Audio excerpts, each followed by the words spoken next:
The Marne, A Tale of the War ***** e-text prepared by SP1ND, Mary Meehan, and the online distributed proofreading team. http://www.pgdp.net, from page images generously made available by Internet Archive. http://archive.org. Note: images of the original pages are available through Internet Archive. See http://archive.org/details/Marne Edith War 00 Wheriala The Marne A Tale of the War by Edith Wharton Macmillan & Co. Limited, St Martin's Street, London 1918 Macmillan & Co. Limited, London Times, Bombay Times, Calcutta Times, Madras, Melbourne. Copyright The Marne. Ever since the age of 6, Troy Belknap of New York had embarked for Europe every June on the fastest steamer of one or another of the most expensive lines. With his family he had descended at the dock from a large noiseless motor, had kissed his father goodbye, turned back to shake hands with the chauffeur, a particular friend, and trotted up the gangplank behind his mother's maid, while one welcoming steward captured Mrs. Belknap's bag, and another led away her miniature French bulldog, also a particular friend of Troy's. From that hour all had been delight. For 6 golden days Troy had ranged the decks, splashed in the blue salt water, brimming his huge porcelain tub, lunched and dined with the grown-ups in the Ritz restaurant, and swaggered about in front of the children who had never crossed before, and didn't know the stewards, or the purser, or the captain's cat, or on which deck you might exercise your dog, or how to induce the officer on the watch to let you scramble up for a minute to the bridge. Then, when these joys began to pall, he had lost himself in others deeper and dearer. Another of his cronies, the library steward, had unlocked the bookcase doors for him, and, buried for hours in the depths of a huge library armchair, there weren't any to compare with it on land, he had ranged through the length and breadth of several literatures. These 6 days of bliss would have been too soon over if they had not been the mere prelude to intenser sensations.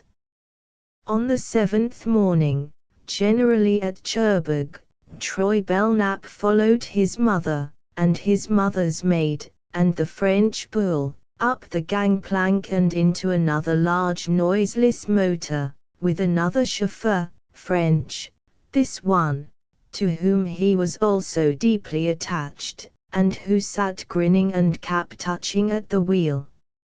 And then, in a few minutes, so swiftly and smilingly was the way of Mrs. Belknap smoothed, the noiseless motor was off, and they were rushing eastward through the orchards of Normandy.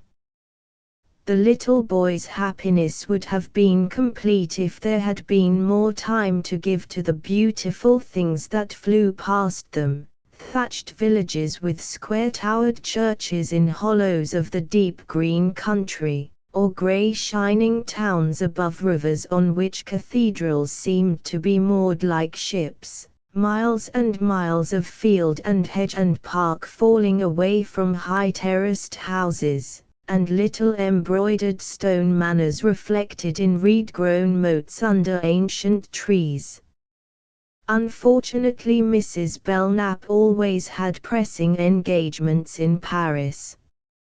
She had made appointments beforehand with all her dressmakers, and, as Troy was well aware, it was impossible, at the height of the season, to break such engagements without losing one's turn, and having to wait weeks and weeks to get a lot of nasty rags that one had seen, by that time, on the back of every other woman in the place. Luckily, however, even Mrs. Belknap had to eat, and during the halts in the shining towns, where a succulent luncheon was served in a garden or a flowery courtyard, Troy had time, as he grew bigger, to slip away alone, and climb to the height where the cathedral stood, or at least to loiter and gaze in the narrow crooked streets, between gabled cross-beamed houses, each more picture-bookishly quaint than its neighbors.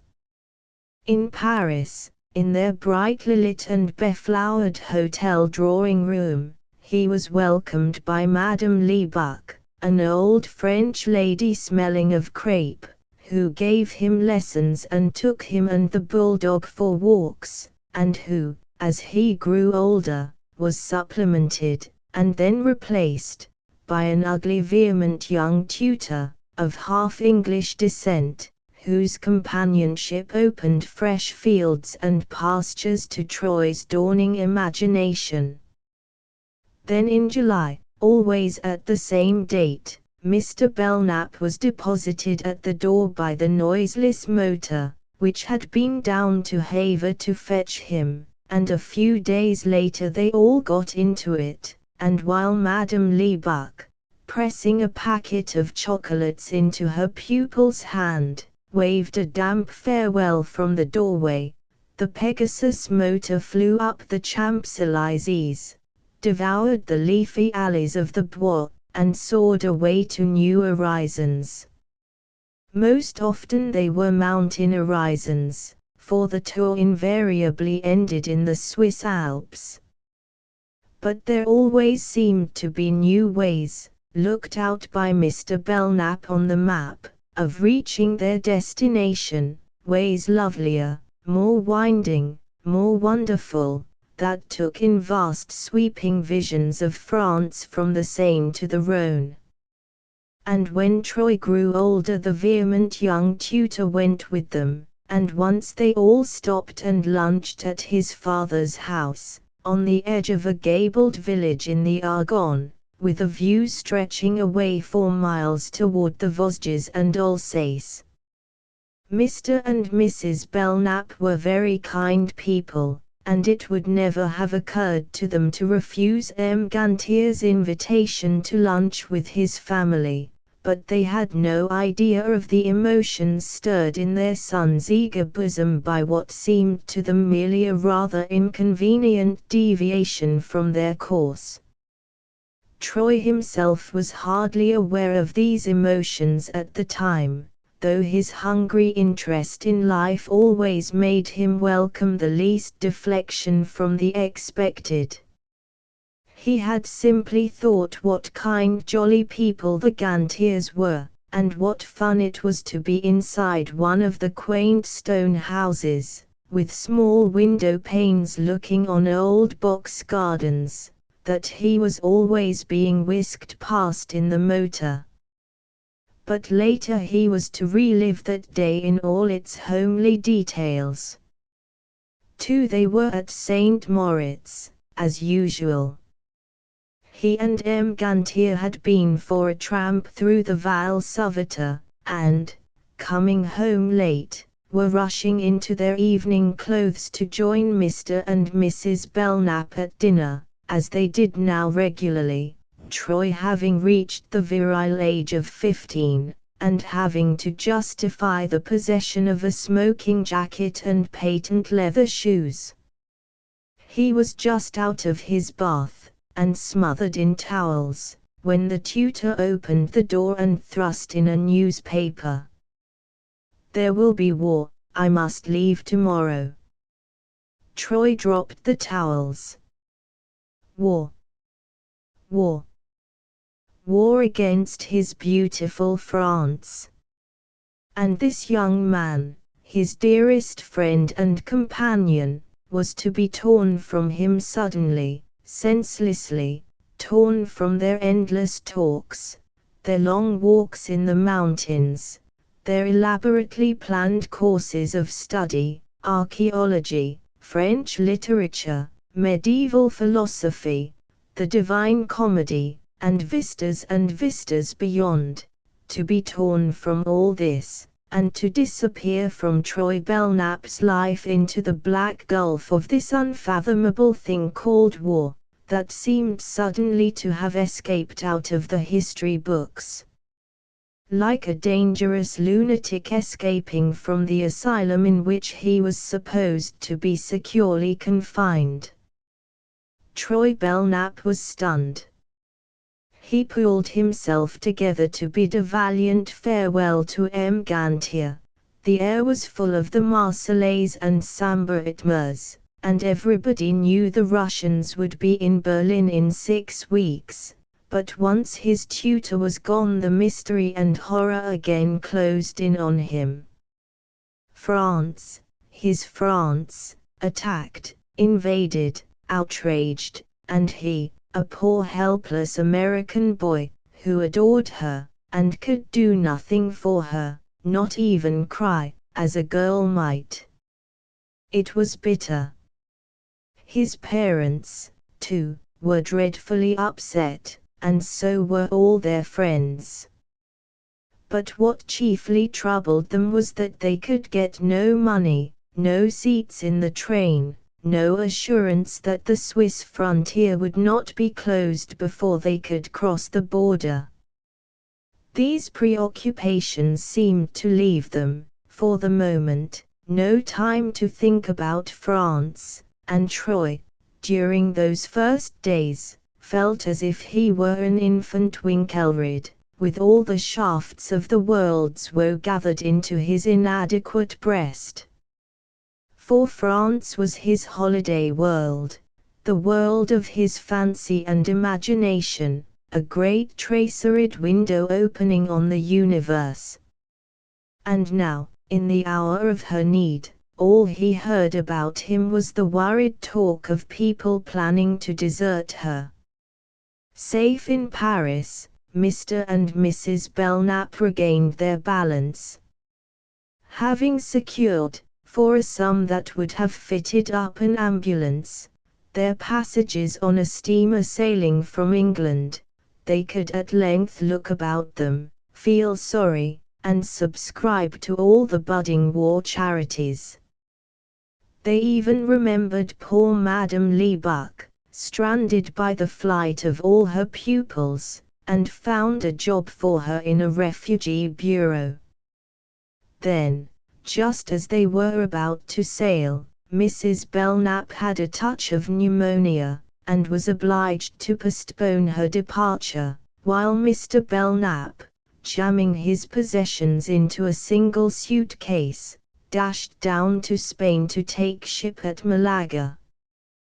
The turn affairs were taking made it advisable for him to get back as quickly as possible, and his wife and son were to follow from England in a month.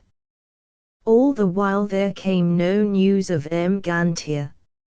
He had rejoined his depot at once, and Troy had had a postcard from him, dated the 6th of August, and saying that he was leaving for the front.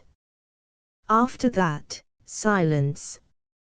Troy, poring over the morning papers, and slipping out alone to watch for the noon communiques in the windows of the Paris Herald, read of the rash French advance in Alsace, and the enemy's retaliatory descent on the region the Belknaps had so often sped over. And one day, among the names of the ruined villages, he lit on that of the little town where they had all lunched with the Gantiers. He saw the box garden with the Hornby marble where they had gone to drink coffee, old M. Gantier ceremoniously leading the way with Mrs. Belknap. He saw Mme. Gantier, lame and stout, hobbling after with Mr. Belknap, a little old aunt with bobbing curls, the round-faced Gantier girl, shy and rosy, an incredibly dried and smoked and aged grandfather, with Voltairian eyes and sly snuff-taking gestures, and his own friend, the eldest of the three brothers. He saw all these modest beaming people grouped about Mme Gantier's coffee and Papa Gantier's best bottle of fine. He smelled the lime blossoms and box, he heard the bees in the lavender, he looked out on the rich fields and woods and the blue hills bathed in summer light. And he read, "Not a house is standing. The cure has been shot. A number of old people were burnt in the hospice. The mayor and 5 of the principal inhabitants have been taken to Germany as hostages." The year before the war, he remembered, old M. Gantier was mayor. He wrote and wrote, after that, to his tutor, wrote to his depot, to his Paris address, to the ruin that had been his home, but had no answer. And finally, amid the crowding horrors of that dread August, he forgot even M. Gantier, and M. Gantier's family, forgot everything but the spectacle of the Allied armies swept back from Liege, from Mons, from Laon, from Charleroi, and the hosts of evil surging nearer and ever nearer to the heart of France. His father, with whom he might have talked, was gone, and Troy could not talk to his mother. Not that Mrs. Belknap was not kind and full of sympathy. As fast as the bank at home cabled funds, she poured them out for war charities. But most of her time was spent in agitated conference with her compatriots, and Troy could not bear to listen to their endlessly reiterated tales of flight from Nauheim or Baden or Brussels, their difficulties in drawing money, hiring motors, bribing hotel porters, battling for seats in trains, recovering lost luggage, cabling for funds, and their general tendency to regard the war as a mere background to their personal grievances. "You were exceedingly rude to Mrs. Sampson," Troy, his mother, said to him, surprised one day by an explosion of temper. "It is so natural she should be nervous at not being able to get staterooms, and she had just given me $500 for the American ambulance." "Giving money's no use," the boy growled, obscurely irritated, and when Mrs. Belknap exclaimed, "Why, Troy, how callous, with all this suffering," he slunk out without answering, and went downstairs to lie in wait for the evening papers.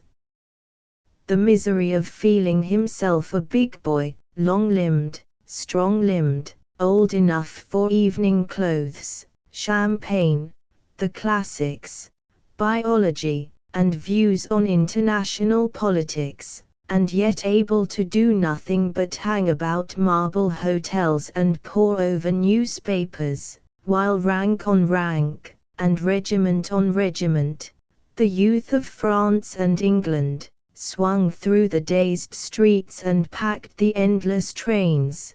The misery of this was so great to Troy that he became, as the days dragged on, more than ever what his mother called callous, sullen, humiliated, resentful at being associated with all the rich Americans flying from France. At last the turn of the Belknaps came too, but, as they were preparing to start, news came that the German army was at Lille, and civilian travel to England interrupted.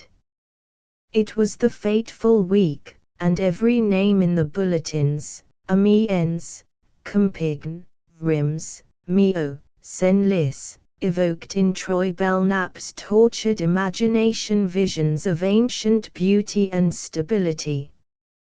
He had done that bit of France alone with M. Gantier the year before, while Mrs. Belknap waited in Paris for belated clothes, and the thought of the great stretch of desolation spreading and spreading like a leprosy over a land so full of the poetry of the past, and so rich in a happy prosperous present, was added to the crueler vision of the tragic and magnificent armies that had failed to defend it. Troy, as soon as he was reassured about his mother's health, had secretly rejoiced at the accident which had kept them in France.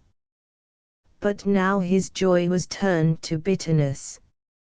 Mrs. Belknap, in her horrified surprise at seeing her plans again obstructed, lost all sense of the impending calamity except as it affected her safety and Troy's, and joined in the indignant chorus of compatriots stranded in Paris, and obscurely convinced that France ought to have seen them safely home before turning her attention to the invader. Of course I don't pretend to be a strategist, whimpering or wrathful ladies used to declare, their jewel boxes clutched in one hand, their passports in the other. But one can't help feeling that if only the French government had told our ambassador in time, trains might have been provided. Or why couldn't Germany have let our government know? After all, Germany has no grievance against America. And we've really spent enough money in Europe for some consideration to be shown us. The woeful chorus went on. The choristers were all good and kindly persons, shaken out of the rut of right feeling by the first real fright of their lives. But Troy was too young to understand this, and to foresee that, once in safety, they would become the passionate advocates of France, all the more fervent in their championship because of their reluctant participation in her peril. What did I do? Why, I just simply stayed in Paris. Not to run away was the only thing one could do to show one's sympathy, he heard one of the passport clutchers declare, a year later, in a New York drawing room. Troy, from the height of his youthful indignation, regarded them all as heartless egoists, and fled away into the streets from the sound of their lamentations.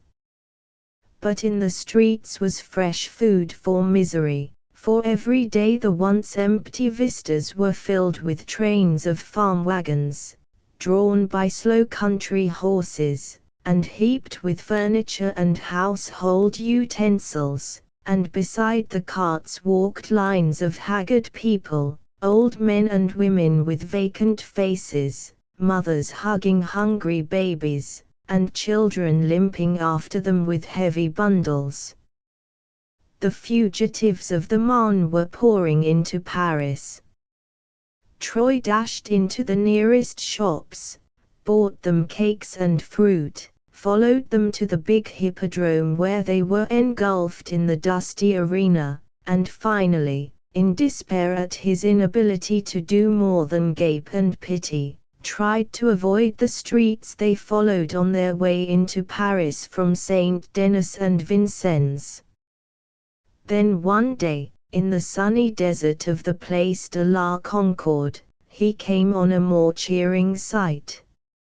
A motley band of civilians, young, middle-aged, and even grey-headed, were shambling along together, badged and beriband, in the direction of the Invalides, and above them floated the American flag.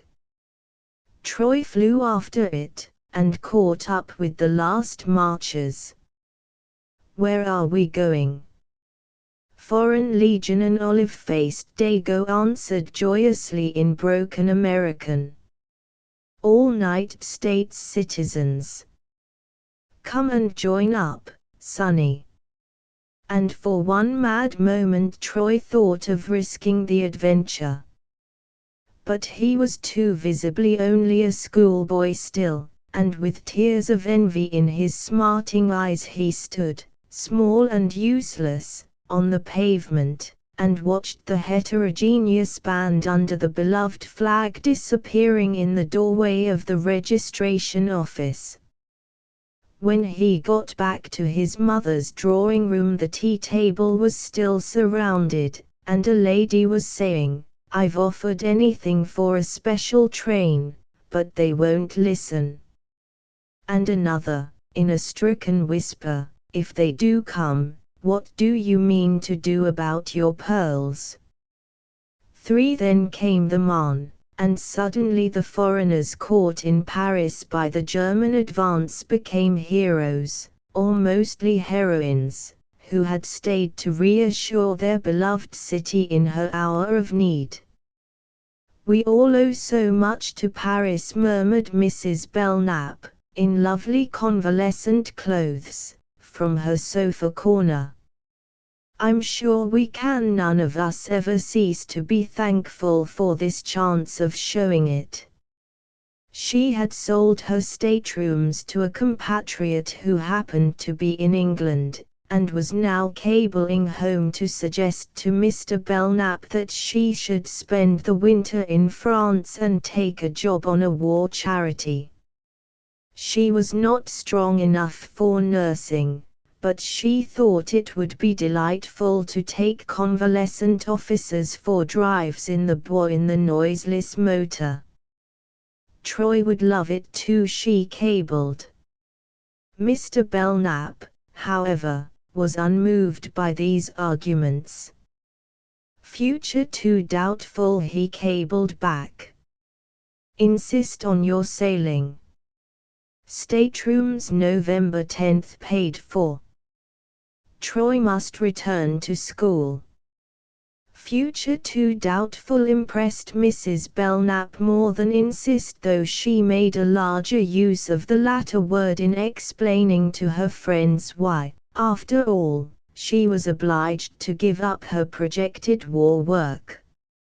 Meanwhile, having quite recovered, she rose from her cushions, donned a nurse's garb, poured tea once or twice at a fashionable hospital, and, on the strength of this effort, obtained permission to carry supplies, in her own motor, to the devastated regions.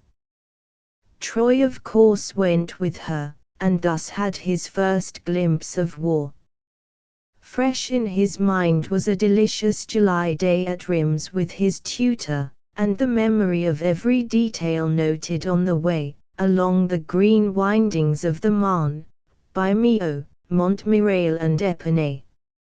Now, traversing the same towns, he seemed to be looking into murdered faces, vacant and stony. Where he had seen the sociable gossiping life of the narrow streets, young men lounging at the blacksmiths, blue-sleeved carters sitting in the wine shops while their horses shook off the flies in the hot sunshine of the village square, black pinafored children coming home from school, the fat cure stopping to talk to little old ladies under the church porch, girls with sleek hair calling to each other from the doorways of the shops, and women in sunburnt gingham bending over the village wash trough or leaning on their rakes among the hayricks, where all this had been. Now only a few incalculably old people sat in the doorways and looked with bewildered eyes at strange soldiers fulfilling the familiar tasks. This was what war did. It emptied towns of their inhabitants as it emptied veins of their blood, it killed houses and lands as well as men. Out there, a few miles beyond the sunny vineyards and the low hills, men were dying at that very moment by hundreds, by thousands, and their motionless young bodies must have the same unnatural look as these wan ruins, these gutted houses and sterile fields. War meant death, death, death, death everywhere and to everything. By a special favor, the staff officer who accompanied them managed to extend their trip to the ruined chateau of Mondement, the pivot on which the battle had turned. He had himself been in the thick of the fight, and standing before the shattered walls of the old house he explained the struggle for the spur of Mondement, the advance of the grey masses across the plain, their capture of the ridge that barred the road to Paris, then the impetuous rush of General Humbert's infantry, repulsed, returning, repulsed again, and again attacking, the hand-to-hand fighting in court and gardens, the French infantry's last irresistible dash, the batteries rattling up, getting into place on the ridge, and flinging back the grey battalions from the hillside into the marshes. Mrs. Belknap smiled and exclaimed, with vague comments and a wandering glance, for the officer, carried away by his subject, had forgotten her and become technical, while Troy, his map spread on the top of a shot-riddled wall, followed every word and gesture with eyes that absorbed at the same time all the details of the immortal landscape. The Marne. This was the actual setting of the Battle of the Marne. This happy temperate landscape, with its sheltering woods, its friendly fields and downs flowing away to a mild sky, had looked on at the most awful conflict in history. Scenes of anguish and heroism that ought to have had some titanic background of cliff and chasm had unrolled themselves among harmless fields, and along wood roads where wild strawberries grew and children cut hazel switches to drive home their geese. A name of glory and woe was attached to every copse and hollow, and to each grey steeple above the village roofs. Troy listened, his heart beating higher at each exploit, till he forgot the horror of war, and thought only of its splendors. Oh, to have been there too! To have had even the smallest share in those great hours!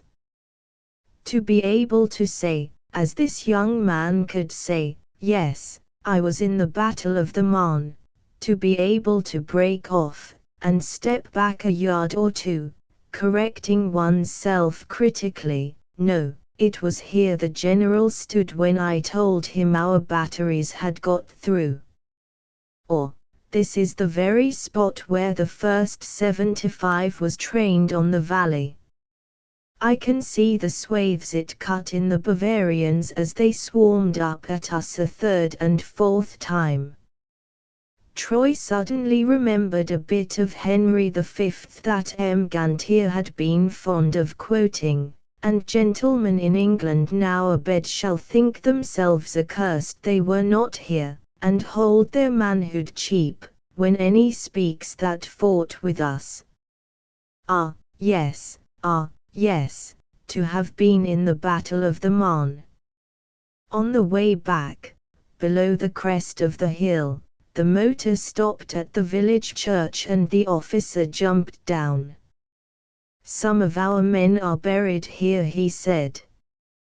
Mrs. Belknap, with a murmur of sympathy, caught up the bunch of roses she had gathered in the ravaged garden of the chateau, and they picked their way among the smashed and slanting stones of the cemetery to a corner behind the church where wooden crosses marked a row of fresh graves.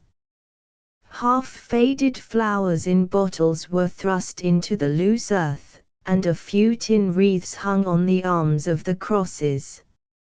Some of the graves bore only the date of the battle, with Pour la France or Prise pour Louis, but on others names and numbers had been roughly burnt into the crosses. Suddenly Troy stopped short with a cry. "What is it?" his mother asked. She had walked ahead of him to the parapet overhanging the valley, and forgetting her roses she leaned against the low cemetery wall while the officer took up his story. Troy made no answer. Mrs. Belknap stood with her back to him, and he did not ask her to turn. He did not want her, or anyone else, to read the name he had just read. Of a sudden there had been revealed to him the deep secretiveness of sorrow. But he stole up to her and drew the flowers from her hand, while she continued, with vague inattentive murmurs, to follow the officer's explanations. She took no notice of Troy, and he went back to the grave and laid the roses on it. On the cross he had read, the 12th of September, 1914. Paul Gantier, Th Chasseurs et Pied. Oh, poor fellows, poor fellows. Yes, that's right, Troy. Put the roses on their graves. Mrs. Belknap assented approvingly, as she picked her way back to the motor. For the 10th of November came, and they sailed. The week in the steamer was intolerable, not only because they were packed like herrings, and Troy, who had never known discomfort before, had to share his narrow cabin with two young German Americans full of open brag about the fatherland, but also because of the same eternally renewed anecdotes among the genuine Americans about the perils and discomforts they had undergone, and the general disturbance of their plans. Most of the passengers were in ardent sympathy with the Allies, and hung anxiously on the meager wirelesses, but a flat-faced professor with lank hair, having announced that there were two sides to every case, immediately raised up a following of unnoticed ladies, who couldn't believe all that was said of the Germans and hoped that America would never be drawn in, while, even among the right-minded, there subsisted a vague feeling that war was an avoidable thing, which one had only to reprobate enough to prevent its recurrence. They found New York, Mrs. Belknap's New York, buzzing with war charities, yet apparently unaware of the war. That at least was Troy's impression during the 24 hours before he was packed off to school to catch up with his interrupted studies. At school he heard the same incessant war talk, and found the same fundamental unawareness of the meaning of the war. At first the boys were very keen to hear his story, but he described what he had seen so often, and especially his haunting impressions of the Marne, that they named him Marne Belknap and finally asked him to cut it out. The masters were mostly frankly for the Allies, but the rector had given out that neutrality was the attitude approved by the government, and therefore a patriotic duty. And one Sunday after chapel he gave a little talk to explain why the president thought it right to try to keep his people out of the dreadful struggle. The words duty and responsibility and fortunate privilege recurred often in this address, and it struck Troy as odd that the lesson of the day happened to be the story of the Good Samaritan. When he went home for the Christmas holidays, everybody was sending toys and sugar plums to the Belgian war orphans, with little notes from happy American children requesting to have their gifts acknowledged. "It makes us so happy to help," beaming young women declared with a kind of ghoulish glee, doing up parcels, planning war tableaux and charity dances, rushing to propaganda lectures given by handsome French officers, and keeping up a kind of continuous picnic on the ruins of civilization. Mr. and Mrs. Belknap had inevitably been affected by the surrounding atmosphere. The tragedy of it, the tragedy, no one can tell who hasn't seen it and been through it. Mrs. Belknap would begin, looking down her long dinner table between the orchids and the candelabra, and the pretty women and prosperous men would interrupt their talk, and listen for a moment, half absently, with spurts of easy indignation that faded out again as they heard the story oftener. After all, Mrs. Belknap wasn't the only person who had seen a battlefield. Lots and lots more were pouring home all the time with fresh tales of tragedy. The Marne had become, in a way, an old story. People wanted something newer, different. And then, why hadn't Joffre followed up the offensive? The Germans were wonderful soldiers after all. Yes, but such beasts, sheer devils. Here was Mr. So-and-so, just back from Belgium, such horrible stories, really unrepeatable. Don't you want to come and hear them, my dear? Dine with us tomorrow. He's promised to come unless he's summoned to Washington. But do come anyhow, the Jim cottages are going to dance after dinner.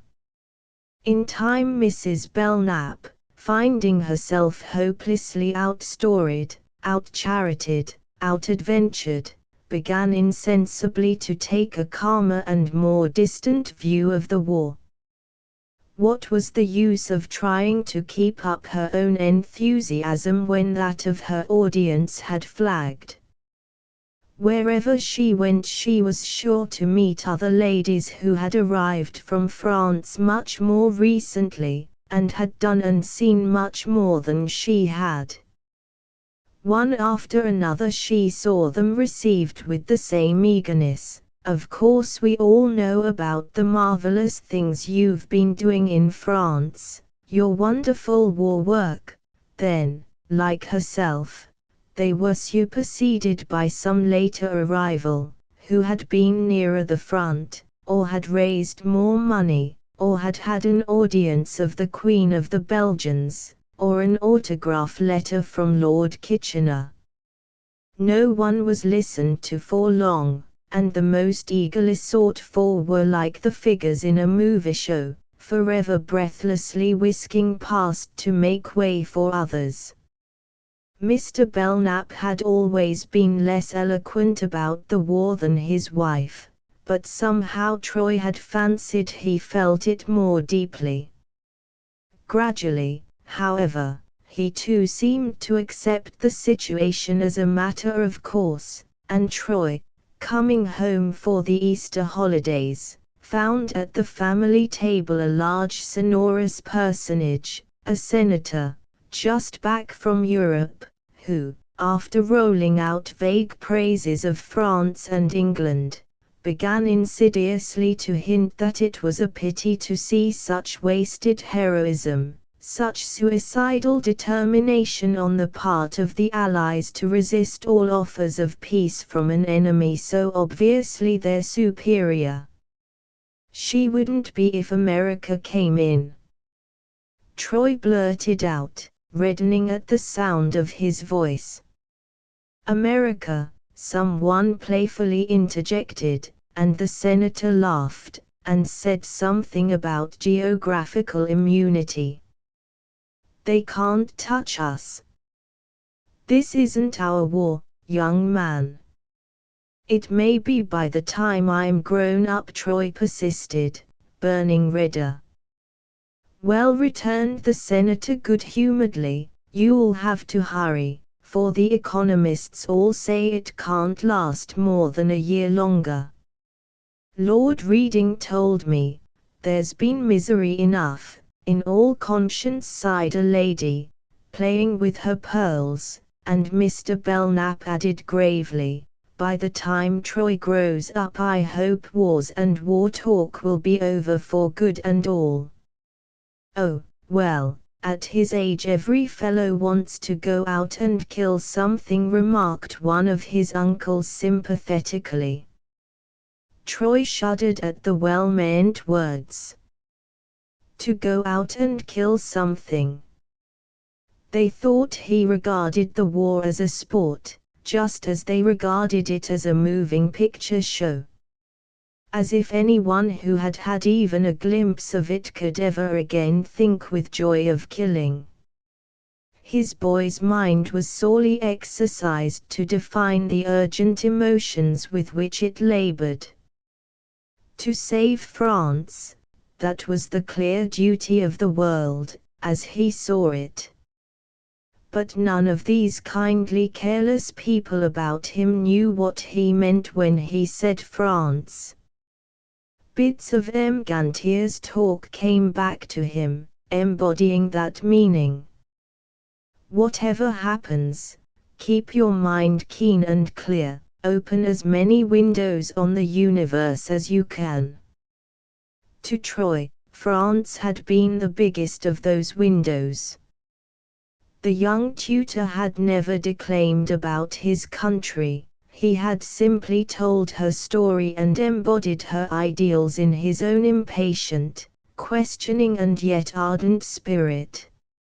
Le monde est auxiliary enthousiastes he had once quoted, and he had shown Troy how France had always been alive in every fibre, and how her inexhaustible vitality had been perpetually nourished on criticism, analysis and dissatisfaction. Self-satisfaction is death, he had said. France is the phoenix country always rising from the ashes of her recognized mistakes. Troy felt what a wonderful help it must be to have that long rich past in one's blood. Every stone that France had carved, every song she had sung, every new idea she had struck out, every beauty she had created in her 1,000 fruitful years, was a tie between her and her children. These things were more glorious than her battles, for it was because of them that all civilization was bound up in her, and that nothing that concerned her could concern her only. "It seems too absurd," said Mrs. Belknap, "but Troy will be 18 tomorrow. And that means," she added with a sigh, "that this horrible war has been going on for 3 whole years. Do you remember, dearest, your 15th birthday was on the very day that odious Archduke was assassinated. We had a picnic on the Morterrask." "Oh, dear," cried Sophie Wicks, flinging her tennis racket into the air with a swing that landed it in the middle of the empty court. "Perhaps that's the reason he's never stopped talking about the war for a single minute since." Around the big tea table under the trees there was a faint hush of disapproval. A year before, Sophie Wicks's airy indifference to the events that were agitating the world had amused some people and won the frank approval of others.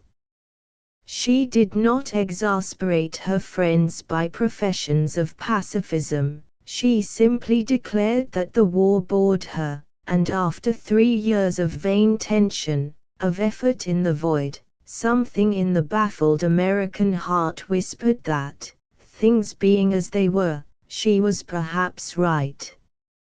But now things were no longer as they had been. Looking back, Troy surveyed the gradual development of the war feeling as it entered into a schoolboy's range of vision. He had begun to notice the change before the sinking of the Lusitania. Even in the early days, when his schoolfellows had laughed at him and called him Marne, some of them had listened to him and imitated him. It had become the fashion to have a collection of war trophies from the battlefields.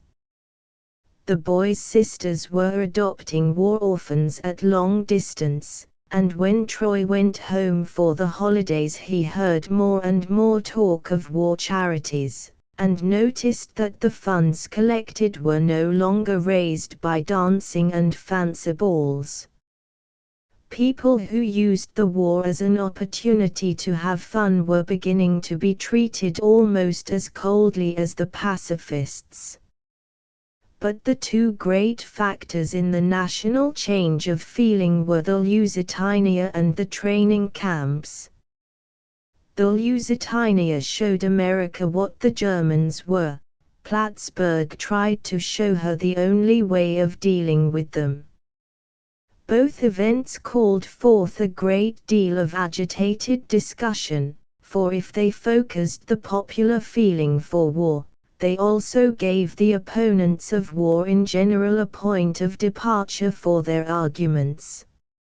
For a while feeling ran high, and Troy, listening to the heated talk at his parents' table, perceived with disgust and wonder that at the bottom of the anti-war sentiment, whatever specious impartiality it put on, there was always the odd belief that life in itself, just the mere raw fact of being alive, was the one thing that mattered, and getting killed the one thing to be avoided.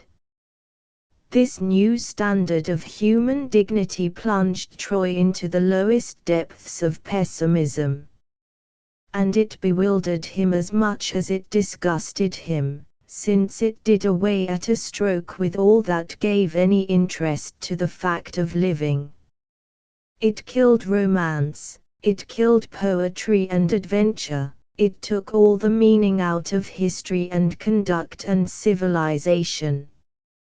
There had never been anything worthwhile in the world that had not had to be died for, and it was as clear as day that a world which no one would die for could never be a world worth being alive in. Luckily most people did not require to reason the matter out in order to feel as Troy did, and in the long run the Lusitania and Plattsburgh won the day.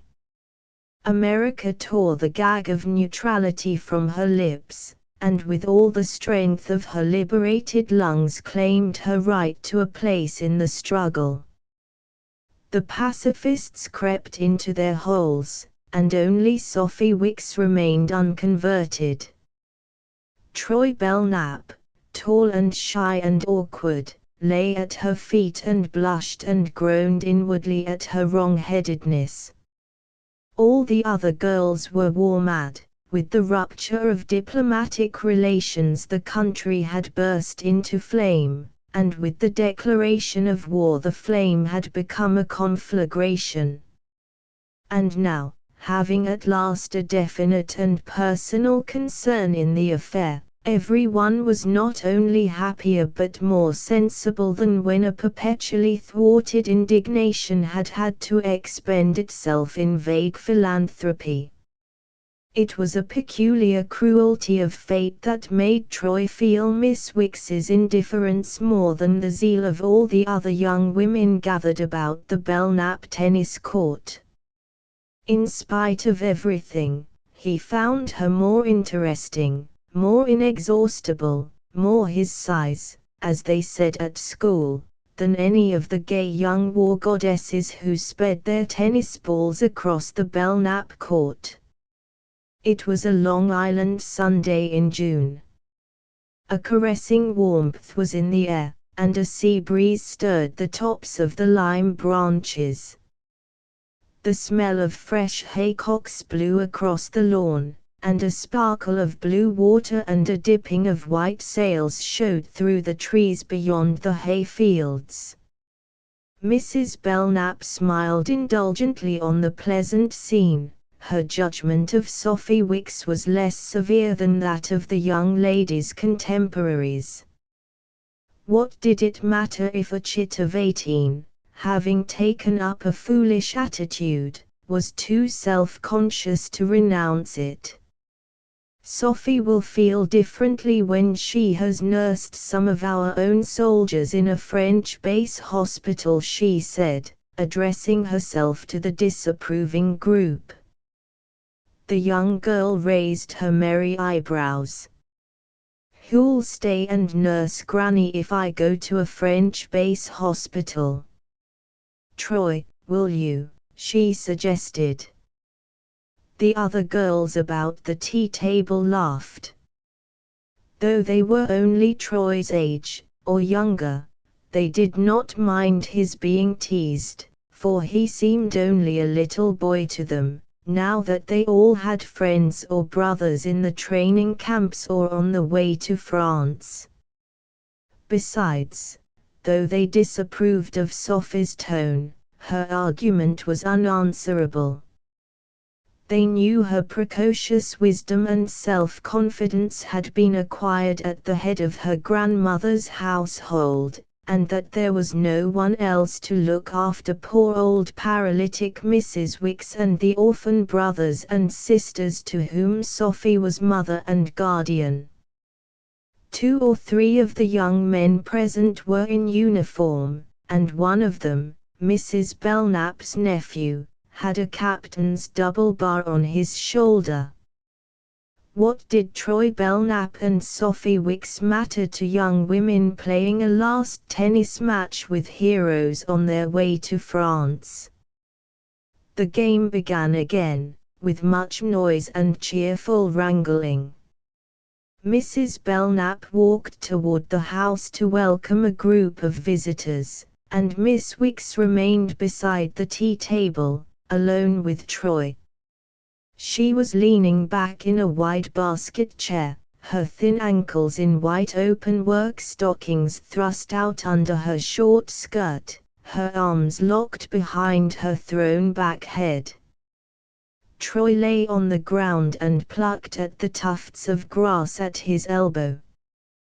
Why was it that, with all the currents of vitality flowing between this group of animated girls and youths, he could feel no nearness but hers? The feeling was not particularly agreeable, but there was no shaking it off. It was like a scent that has got into one's clothes. He was not sure that he liked her, but he wanted to watch her, to listen to her, to defend her against the mockery and criticism in the eyes of the others. At this point his powers of analysis gave out, and his somewhat extensive vocabulary failed him. After all, he had to fall back on the stupid old-school phrase, "She was his size," that was all. "Why do you always say the war bores you?" he asked abruptly, without looking up. "Because it does, my boy, and so do you, when you hold forth about it." He was silent, and she touched his arm with the tip of her swinging tennis shoe. "Don't you see, Troy, it's not our job, not just now, anyhow. So what's the use of always jawing about it?" She jumped up, recovered her racket, and ran to take her place in a new set beside Troy's cousin, the captain. 6. It was not his job, that was the bitter drop in all the gladness. At last what Troy longed for had come, his country was playing her part. And he, who had so watched and hoped and longed for the divine far-off event, had talked of it early and late to old and young, had got himself laughed at, scolded, snubbed, ridiculed, nicknamed, commemorated in a school magazine skit in which Marne and Yarn and Oh, Darn formed the refrain of a lyric beginning "Oh say, have you heard Belknap flap in the breeze?" He, who had borne all the scoldings and all the ridicule, sustained by a mysterious secret faith in the strength of his cause, now saw that cause triumph, and all his country waving with flags and swarming with khaki, while he had to stand aside and look on, because his coming birthday was only his 19th. He remembered the anguish of regret with which he had seen M. Gantier leave St. Moritz to join his regiment, and thought now with passionate envy of his tutor's fate. Dulcet decorumist. The old hackneyed phrase had taken on a beauty that filled his eyes with tears. 18, and nothing doing till he was 21. He could have killed the cousins and uncles strutting about in uniform and saying, "Don't fret, old man, there's lots of time. The war is sure to last another 4 years." To say that, and laugh, how little they must know of what war meant. It was an old custom in the Belknap family to ask Troy what he wanted for his birthday. The custom, according to tradition, had originated on his 6th anniversary, when, being given a rabbit with ears that wiggled, he had grown very red and stammered out, "I did so want a cyclopedia." Since then he had always been consulted on the subject with a good deal of ceremony, and had spent no little time and thought in making a judicious choice in advance. But this year his choice took no thinking over. "I want to go to France," he said immediately. To France. It struck his keen ears that there was less surprise than he had feared in Mr. Belknap's voice. "To France, my boy. The government doesn't encourage foreign travel just now." "I want to volunteer in the Foreign Legion," said Troy, feeling as if the veins of his forehead would burst. Mrs. Belknap groaned, but Mr. Belknap retained his composure. "My dear chap, I don't think you know much about the Foreign Legion. It's a pretty rough berth for a fellow like you. And they're as likely as not," he added carelessly, "to send you to Morocco or the Cameroon." Troy, knowing this to be true, hung his head. "Now," Mr. Belknap continued, taking advantage of his silence, "my counter-proposition is that you should go to Brazil for 3 months with your Uncle Tom Jarvis, who is being sent down there on a big engineering job. It's a wonderful opportunity to see the country, see it like a prince too, for he'll have a special train at his disposal. Then, when you come back," he continued, his voice weakening a little under the strain of Troy's visible inattention, "we'll see." "See what?" "Well, I don't know, a camp, till it's time for Harvard." "I want to go to France at once, father," said Troy, with the voice of a man. "To do what?" wailed his mother. "Oh, any old thing, drive an ambulance," Troy struck out at random.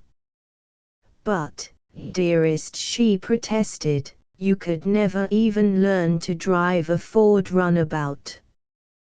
"That's only because it never interested me." "But one of those huge ambulances, you'll be killed." "Father," exclaimed Troy, in a tone that seemed to say, "Aren't we out of the nursery, at least?" "Don't talk to him like that, Josephine," said Mr. Belknap, visibly wishing that he knew how to talk to his son himself, but perceiving that his wife was on the wrong tack. "Don't you see, father, that there's no use talking at all? I'm going to get to France anyhow. In defiance of our wishes." "Oh, you'll forget all that later," said Troy. Mrs. Belknap began to cry, and her husband turned on her. "My dear, you're really, I understand, Troy," he blurted out, his veins swelling too. But if the Red Cross is to send you on that mission to Italy, why shouldn't Troy wait and go as your secretary?" Mrs. Belknap said, tacking skillfully. Mr. Belknap, who had not yet made up his mind to accept the mission, made it up on the instant. "Yes, Troy, why not? I shall be going myself, in a month or so." "I want to go to France," said his son.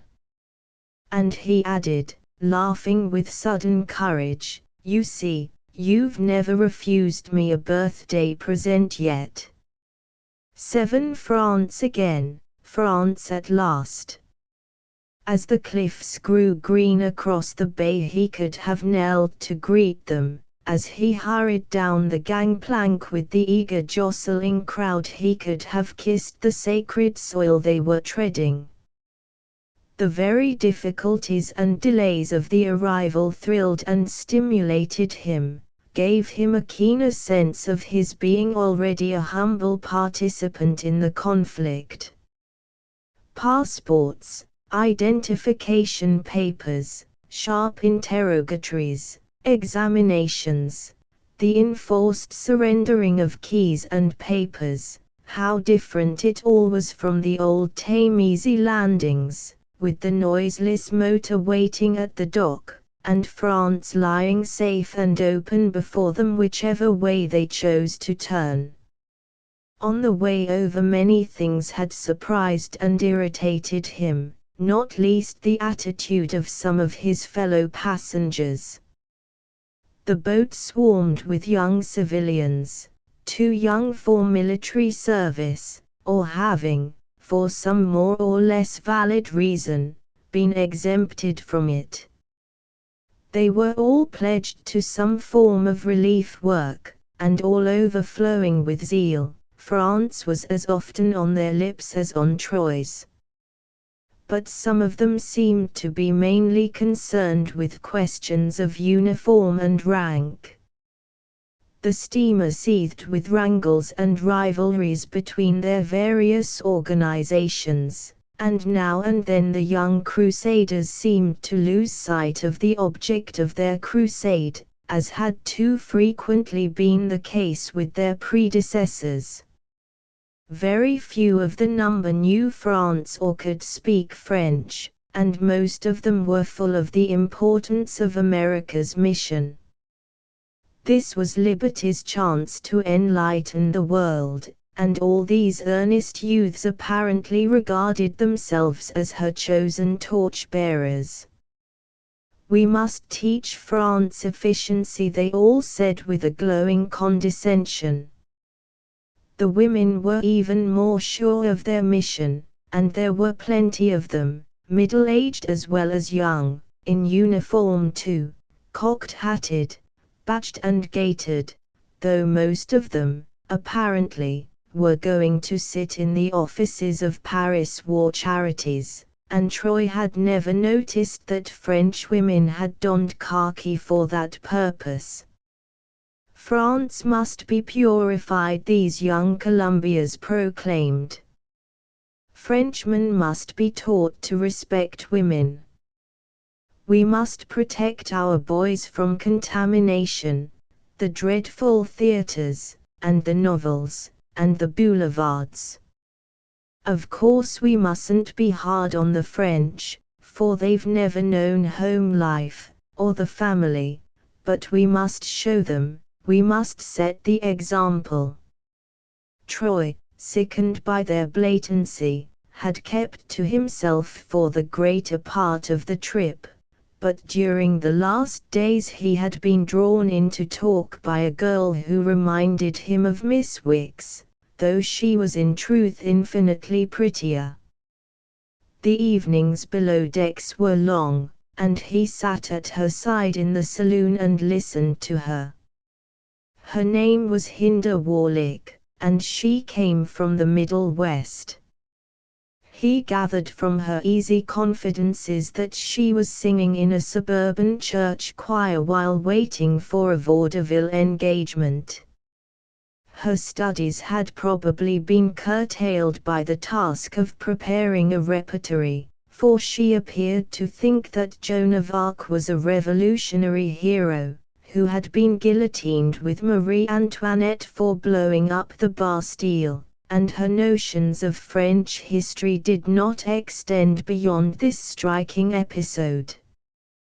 But she was ready and eager to explain France to Troy, and to the group of young men who gathered about her, listening to her piercing accents and gazing into her deep blue eyes. We must carry America right into the heart of France, for she has got a great big heart, in spite of everything Miss Warlick declared. We must teach her to love children and home and the outdoor life, and you American boys must teach the young Frenchmen to love their mothers. You must set the example. Oh, boys, do you know what my ambition is? It's to organize an old home week just like ours, all over France from Havre right down to Marseilles, and all through the devastated regions too. Wouldn't it be lovely if we could get General Pershing to let us keep Home Week right up at the front, at Ypres and Lille and Reims, and all those martyr cities, right close up in the trenches? So that even the Germans would see us and hear us, and perhaps learn from us too. For you know we mustn't despair even of teaching the Germans. Troy, as he crept away, heard one young man, pink and shock-headed, murmur shyly to the prophetess, "Hearing you say this has made it all so clear to me," and an elderly YMCA leader, adjusting his eyeglasses, added with nasal emphasis, "Yes, Miss Warlick has expressed in a very lovely way what we all feel, that America's mission is to contribute the human element to this war." Oh, good God! Troy groaned, crawling to his darkened cabin. He remembered M. Gantier's phrase, "Self-satisfaction is death," and felt a sudden yearning for Sophie Wicks's ironic eyes and her curt "What's the use of jawing?" He had been for 6 months on his job, and was beginning to know something about it, to know, for instance, that nature had never meant him for an ambulance driver. Nevertheless he had stuck to his task with such a dogged determination to succeed that after several months about the Paris hospitals he was beginning to be sent to exposed sectors. His first sight of the desolate country he had traversed 3 years earlier roused old memories of the Gantier family, and he wrote once more to their little town, but again without result. Then one day he was sent to a sector in the Vosges which was held by American troops. His heart was beating hard as the motor rattled over the hills, through villages empty of their inhabitants, like those of the Marne, but swarming with big fair-haired soldiers. The land lifted and dipped again, and he saw ahead of him the ridge once crowned by M. Gantier's village, and the wall of the terraced garden, with the hornbeam arbor putting forth its early green. Everything else was in ruins, pale weather-bleached ruins over which the rains and suns of 3 years had passed effacingly. The church, once so firm and foursquare on the hill, was now a mere tracery against the clouds, the hospice roofless, the houses all gutted and bulging, with black smears of smoke on their inner walls. At the head of the street a few old women and children were hoeing vegetables before a row of tin-roofed shanties, and a YMCA hut flew the stars and stripes across the way. Troy jumped down and began to ask questions. At first the only person who recognized the name of Gantier was an old woman too frightened and feeble-minded to answer intelligibly. Then a French territorial who was hoeing with the women came forward. He belonged to the place and knew the story. M. Gantier, the old gentleman. He was mayor, and the Germans took him. He died in Germany. The young girl, Mademoiselle Gantier, was taken with him. No, she's not dead. I don't know. She's shut up somewhere in Germany, queer in the head, they say. The sons, you knew Monsieur Paul. He went first. What, the others? Yes, the three others, Louis at Notre Dame de Lorette, Jean on a submarine, poor little Felix, the youngest, of the fever at Salonika. Voila. The old lady. She and her sister went away, some charitable people took them, I don't know where. I've got the address somewhere. He fumbled, and brought out a strip of paper on which was written the name of a town in the center of France. There's where they were a year ago. Yes, you may say, there's a family gone, wiped out. How often I've seen them all sitting there, laughing and drinking coffee under the arbor. They were not rich, but they were happy and proud of each other. That's over. He went back to his hoeing.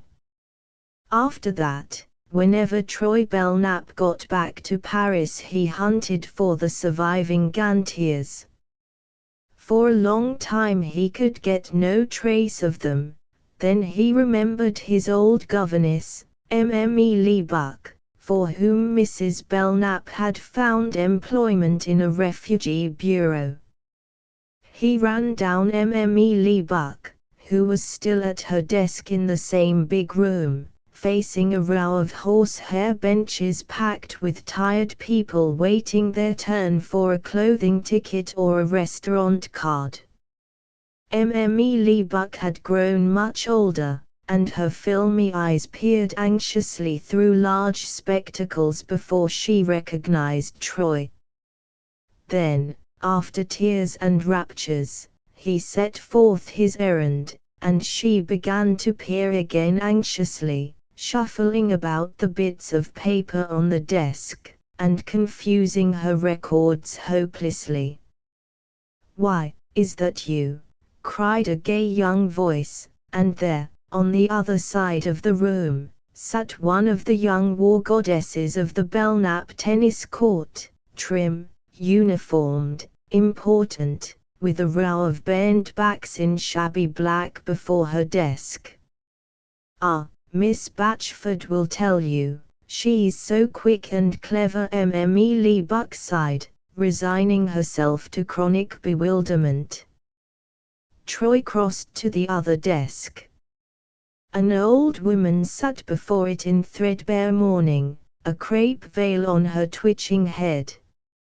She spoke in a low voice, slowly, taking a long time to explain. Each one of Miss Batchford's quick questions put her back, and she had to begin all over again.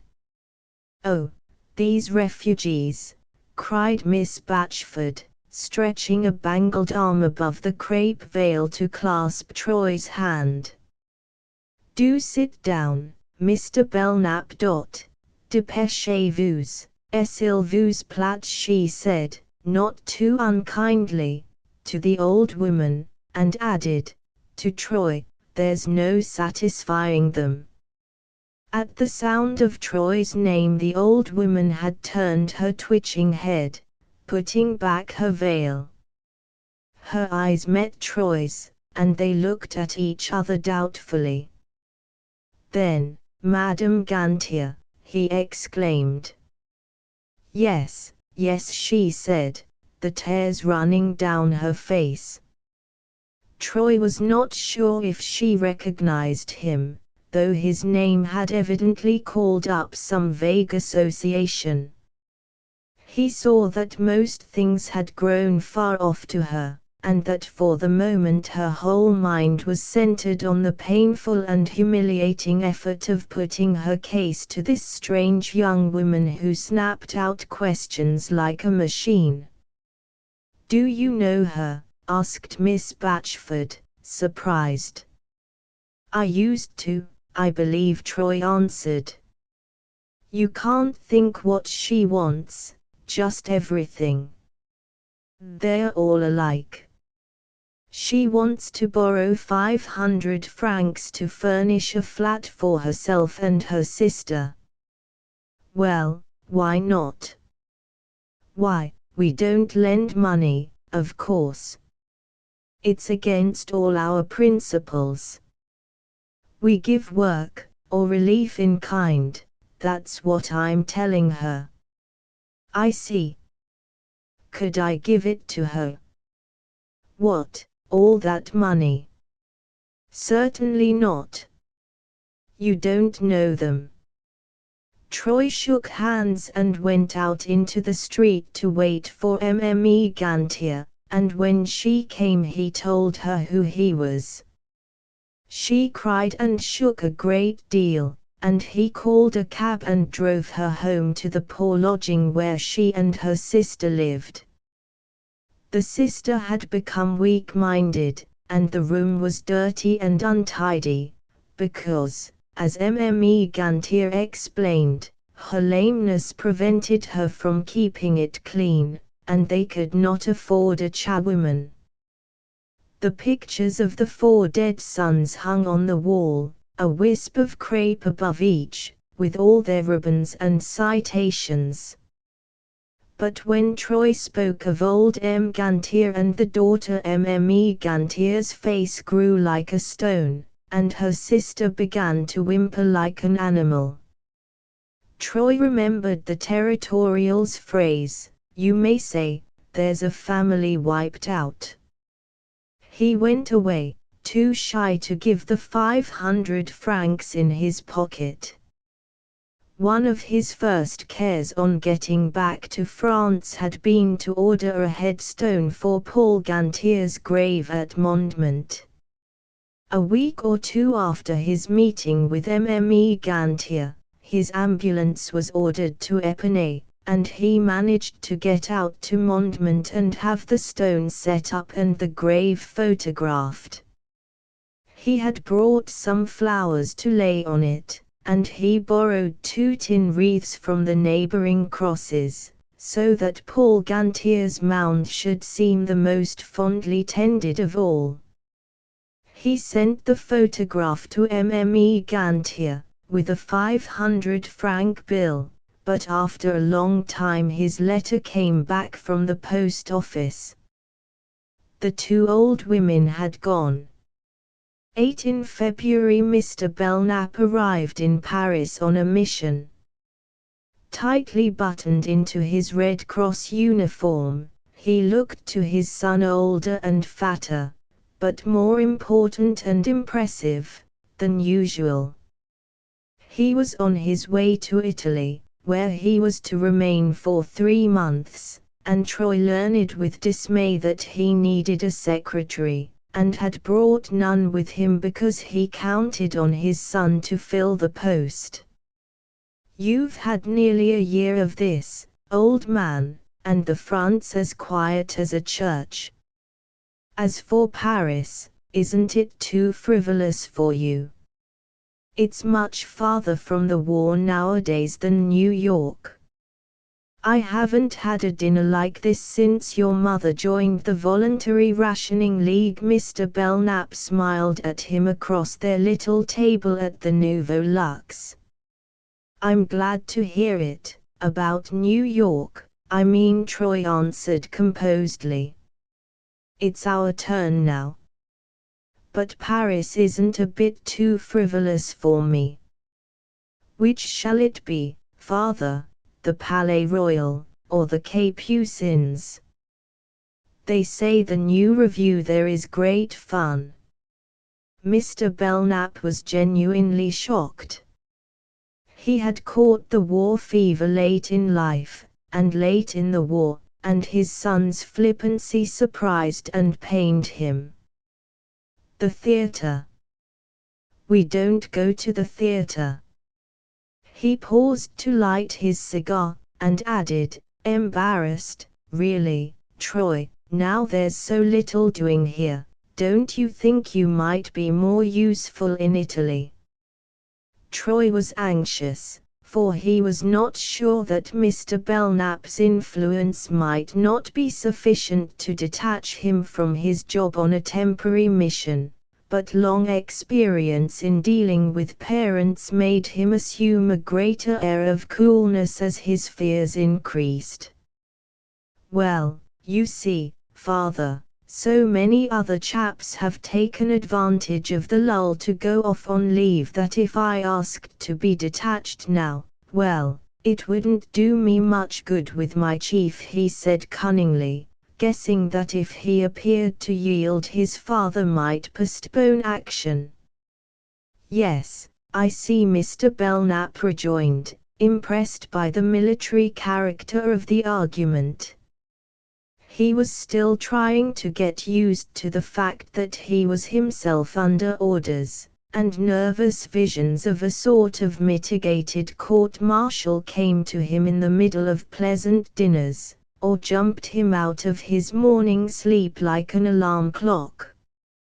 Troy saw that his point was gained, but he regretted having proposed the Capucines to his father.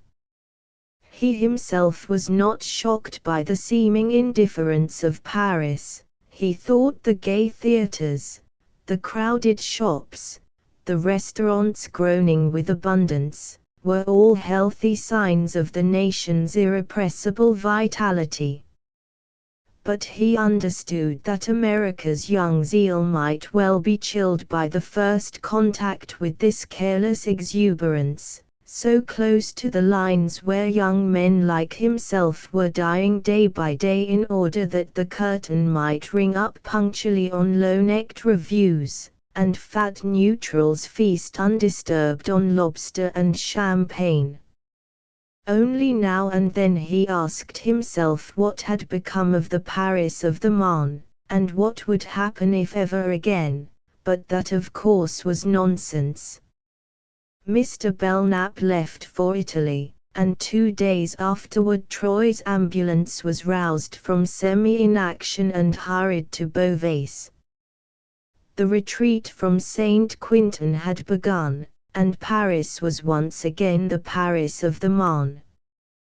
The same, but how different, were the tense days that followed. Troy Belknap, instead of hanging miserably about marble hotels and waiting with restless crowds for the communiques to appear in the windows of the newspaper offices, was in the thick of the retreat, swept back on its tragic tide, his heart wrung, but his imagination hushed by the fact of participating in the struggle, playing a small dumb indefatigable part, relieving a little fraction of the immense anguish and the dreadful disarray.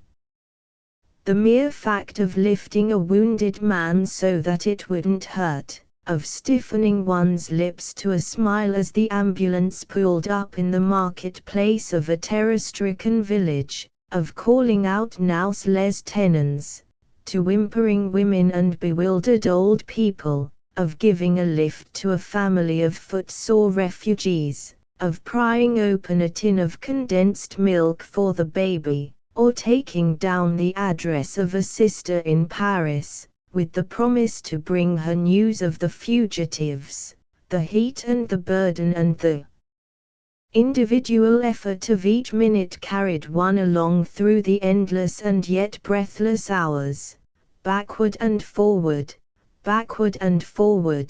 between Paris and the fluctuating front, till in Troy's weary brain the ambulance took on the semblance of a tireless grey shuttle humming in the hand of fate.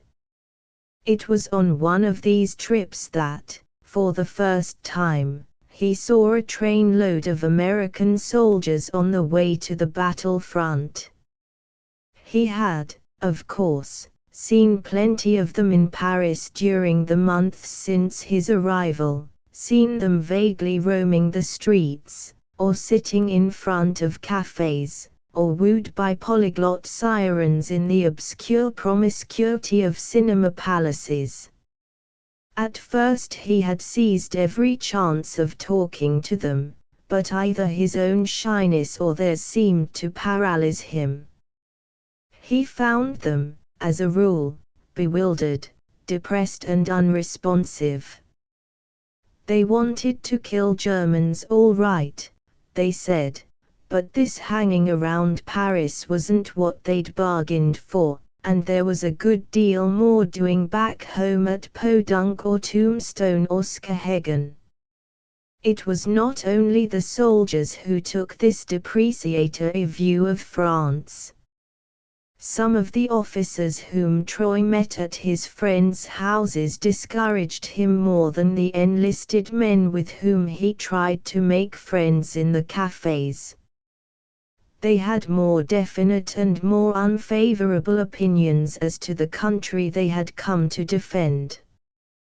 They wanted to know, in God's name, where in the blasted place you could get fried hominy and a real porterhouse steak for breakfast, and when the ball game season began, and whether it rained every day all the year round, and Troy's timid efforts to point out some of the compensating advantages of Paris failed to excite any lasting interest.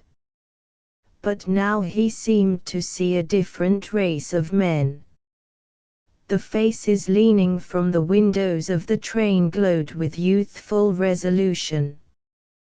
The soldiers were out on their real business at last, and as Troy looked at them, so alike and so innumerable, he had the sense of a force, inexorable and exhaustless, poured forth from the reservoirs of the New World to replenish the wasted veins of the Old.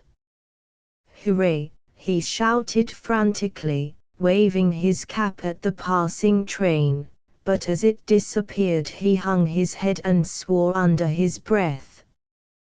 There they went, his friends and fellows, as he had so often dreamed of seeing them, racing in their hundreds of thousands to the rescue of France, and he was still too young to be among them, and could only yearn after them with all his aching heart.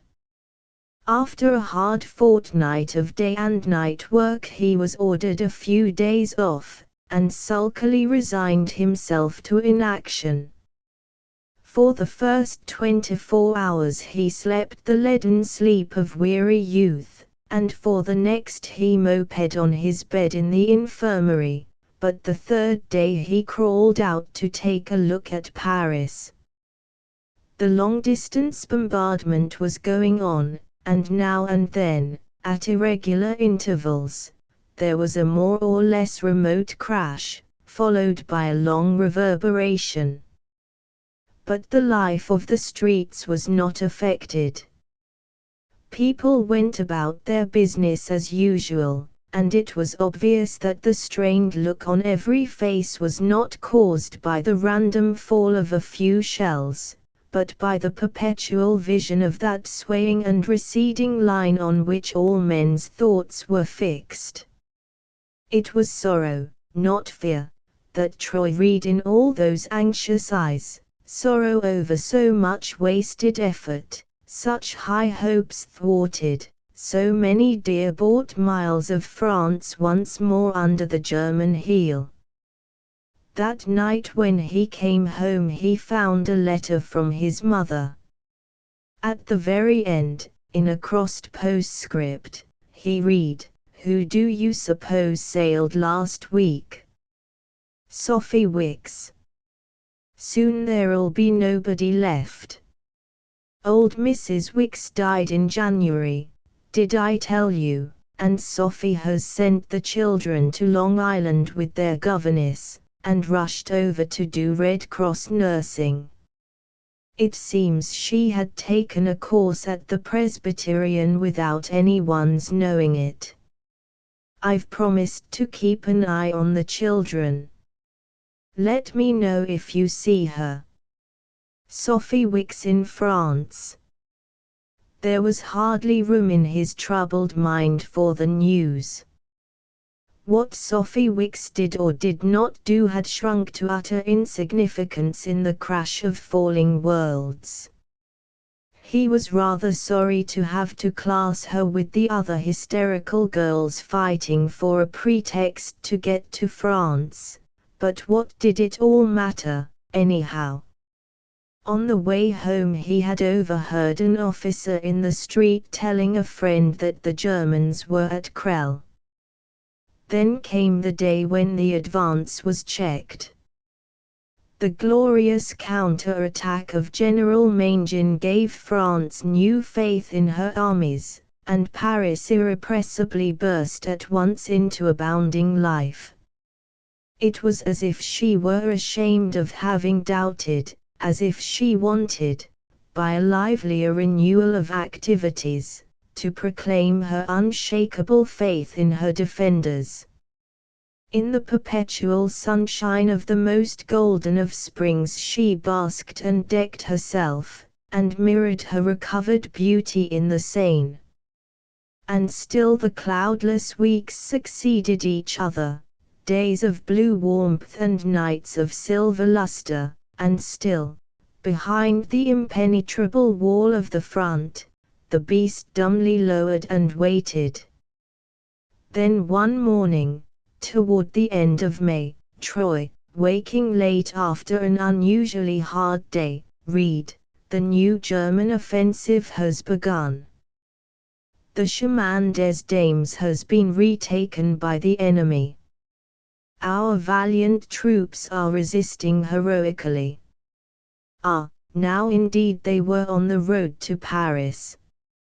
In a flash of horror he saw it all. The bitter history of the war was re-enacting itself, and the Battle of the Marne was to be fought again. The misery of the succeeding days would have been intolerable if there had been time to think of it. But day and night there was no respite for Troy's service, and, being by this time a practiced hand, he had to be continually on the road. On the second day he received orders to evacuate the wounded from an American base hospital near the Marne. It was actually the old battleground he was to traverse, only, before, he had traversed it in the wake of the German retreat, and now it was the Allied troops who, slowly, methodically, and selling every inch dear, were falling back across the sacred soil. Troy faced eastward with a heavy heart. 9 the next morning at daylight they started for the front. Troy's breast swelled with the sense of the approach to something bigger than he had yet known. The air of Paris, that day, was heavy with doom. There was no mistaking its taste on the lips. It was the air of the Marne that he was breathing. Here he was, once more involved in one of the great convulsions of destiny, and still almost as helpless a spectator as when, 4 years before, he had strayed the burning desert of Paris and cried out in his boy's heart for a share in the drama. Almost as helpless, yes, in spite of his 4 more years, his grown-up responsibilities, and the blessed uniform thanks to which he, even he, a poor little ambulance driver of 18, ranked as a soldier of the great untried army of his country. It was something, it was a great deal, to be even the humblest part, the most infinitesimal cog, in that mighty machinery of the future, but it was not enough, at this turning point of history, for one who had so lived it all in advance, who was so aware of it now that it had come, who had carried so long on his lips the taste of its scarcely breathable air.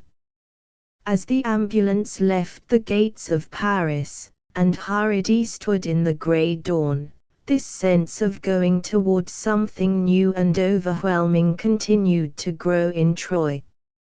It was probably the greatest hour of the war that was about to strike, and he was still too young to give himself to the cause he had so long dreamed of serving.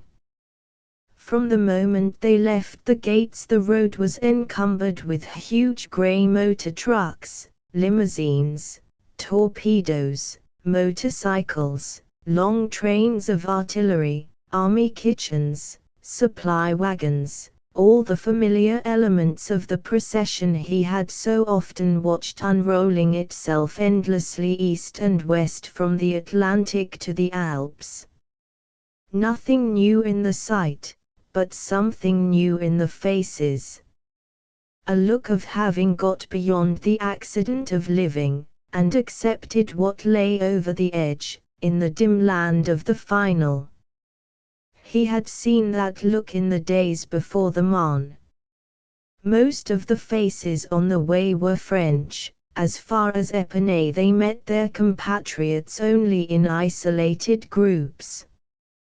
But whenever one of the motor trucks lumbering by bore a big US on its rear panel, Troy pushed his light ambulance ahead and skimmed past, just for the joy of seeing the fresh young heads rising pyramid-wise above the sides of the lorry, hearing the snatches of familiar song, "Hail, hail, the gang's all here, and we won't come back till it's over there," and shouting back, in reply to a stentorian "Hi, kid, beat it, bet your life I will, old man." Hubert Jacks, the young fellow who was with him, shouted back too, as lustily, but between times he was more occupied with the details of their own particular job, to which he was newer than Troy, and seemed not to feel so intensely the weight of impending events. As they neared the Montmirail monument, "Ever been over this ground before?" Troy asked carelessly, and Jacks answered, "No. Ah, I have. I was here just after the Battle of the Marne, in September 14. "That's so. You must have been quite a kid," said Jacks with indifference, filling his pipe. "Well, not quite," Troy rejoined sulkily, and they said no more. At Epernay they stopped for lunch, and found the place swarming with troops. Troy's soul was bursting within him. He wanted to talk and remember and compare. But his companion was unimaginative, and perhaps a little jealous of his greater experience. "He doesn't want to show that he's new at the job," Troy decided. They lunched together in a corner of the packed restaurant, and while they were taking coffee some French officers came up and chatted with Troy. To all of them he felt the desperate need of explaining that he was driving an ambulance only because he was still too young to be among the combatants. "But I shan't be, soon," he always added, in the tone of one who affirms. "It's merely a matter of a few weeks now." "Oh, you all look like babies, but you all fight like devils," said a young French lieutenant seasoned by 4 years at the front, and another officer added gravely, "Make haste to be old enough, cher monsieur. We need you all, every one of you." "Oh, we're coming, we're all coming," Troy cried. That evening, after a hard and harrowing day's work between postes de secours and a base hospital, they found themselves in a darkened village, where, after a summary meal under flying shells, someone suggested ending up at the YMCA hut. The shelling had ceased, and there seemed nothing better to do than to wander down the dark street to the underground shelter packed with American soldiers. Troy was sleepy and tired, and would have preferred to crawl into his bed at the inn. He felt, more keenly than ever, the humiliation, the word was stupid, but he could find no other, of being among all these young men, only a year or two his seniors, and none, he was sure, more passionately eager than himself for the work that lay ahead, and yet so hopelessly divided from him by that stupid difference in age. But Hubert Jacks was seemingly unconscious of this, and only desirous of ending his night cheerfully. It would have looked unfriendly not to accompany him, so they pushed their way together through the cellar door surmounted by the sociable red triangle. It was a big cellar, but brown uniforms and ruddy faces crowded it from wall to wall. In one corner the men were sitting on packing boxes at a long table made of boards laid across barrels, the smoky light of little oil lamps reddening their cheeks and deepening the furrows in their white foreheads as they labored over their correspondence. Others were playing checkers, or looking at the illustrated papers, and everybody was smoking and talking, not in large groups, but quietly, by twos or threes.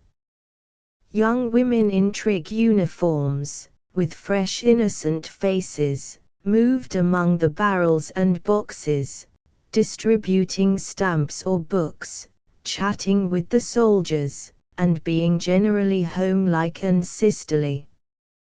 The men gave them back glances as honest, and almost as innocent, and an air of simple daylight friendliness pervaded the Avernian cave. It was the first time that Troy had ever seen a large group of his compatriots so close to the fighting front, and in an hour of ease, and he was struck by the gravity of the young faces, and the low tones of their talk. Everything was in a minor key. No one was laughing or singing or larking. The note was that which might have prevailed in a club of quiet elderly men, or in a drawing-room where the guests did not know each other well. Troy was all the more surprised because he remembered the jolly calls of the young soldiers in the motor trucks, and the songs and horseplay of the gangs of trench diggers and hut builders he had passed on the way. Was it that his compatriots did not know how to laugh when they were at leisure, or was it rather that, in the intervals of work, the awe of the unknown laid its hand on these untried hearts?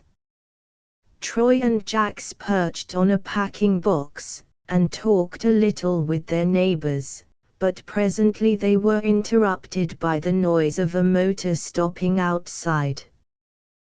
There was a stir at the mouth of the cavern, and a girl said eagerly, "Here she comes." Instantly the cellar woke up. The soldiers' faces grew young again. They flattened themselves laughingly against the walls near the entrance. The door above was cautiously opened, and a girl in a long blue cloak appeared at the head of the stairs. "Well, boys, you see I managed it," she cried, and Troy recognized the piercing accents and azure gaze of Miss Hinder Warlick. She managed it, the whole cellar roared as one man, drowning her answer in a cheer. "And, of course I did," she continued, laughing and nodding right and left as she made her triumphant way down the lane of khaki. to what, at her appearance, had somehow promptly become the stage at the farther end of a packed theatre. The elderly YMCA official who accompanied her puffed out his chest like a general and blinked knowingly behind his gold eyeglasses. Troy's first movement had been one of impatience. He hated all that Miss Warlick personified, and hated it most of all on this sacred soil, and at this fateful moment, with the iron wings of doom clanging so close above their heads. But it would have been almost impossible to fight his way out through the crowd that had closed in behind her, and he stayed. The cheering subsided, she gained her improvised platform, a door laid on some biscuit boxes, and the recitation began. She gave them all sorts of things, ranging from grave to gay, and extracting from the sentimental numbers a peculiarly piercing effect that hurt Troy like the twinge of a dental instrument. And her audience loved it all, indiscriminately and voraciously, with souls hungry for the home flavor and long nurtured on what Troy called serial fiction. One had to admit that Miss Warlick knew her public, and could play on every chord. It might have been funny if it had not been so infinitely touching. They were all so young, so serious, so far from home, and bound on a quest so glorious. And there overhead, just above them, brooded and clanged the black wings of their doom. Troy's mockery was softened to tenderness, and he felt, under the hard shell of his youthful omniscience, the stir of all the things to which the others were unconsciously responding. And now, by special request, Miss Warlick is going to say a few words, the elderly eye-glassed officer importantly announced. Ah, what a pity! If only she had ended on that last jolly chorus, so full of artless laughter and tears. Troy remembered her dissertations on the steamer, and winced at a fresh display of such fatuity in such a scene. She had let the cloak slip from her shoulders, and stepped to the edge of her unsteady stage. Her eyes burned large in a face grown suddenly grave. For a moment she reminded him again of Sophie Wicks. Only a few words, really, she began apologetically, and the cellars started a cheer of protest. No, not that kind. Something different. She paused long enough to let the silence prepare them, sharp little artist that she was. Then she leaned forward. This is what I want to say. I've come from the French front, pretty near the edge. They're dying there, boys, dying by thousands, now, this minute. But that's not it. I know, you want me to cut it out, and I'm going to.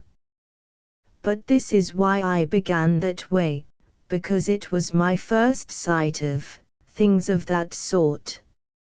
And I had to tell you. She stopped, pale, her pretty mouth twitching. What I really wanted to say is this. Since I came to Europe, nearly a year ago, I've got to know the country they are dying for, and I understand why they mean to go on and on dying, if they have to, till there isn't one of them left. Boys, I know France now, and she's worth it. Don't you make any mistake. I have to laugh now when I remember what I thought of France when I landed. My! How'd you suppose she'd got on so long without us? Done a few things too, poor little toddler.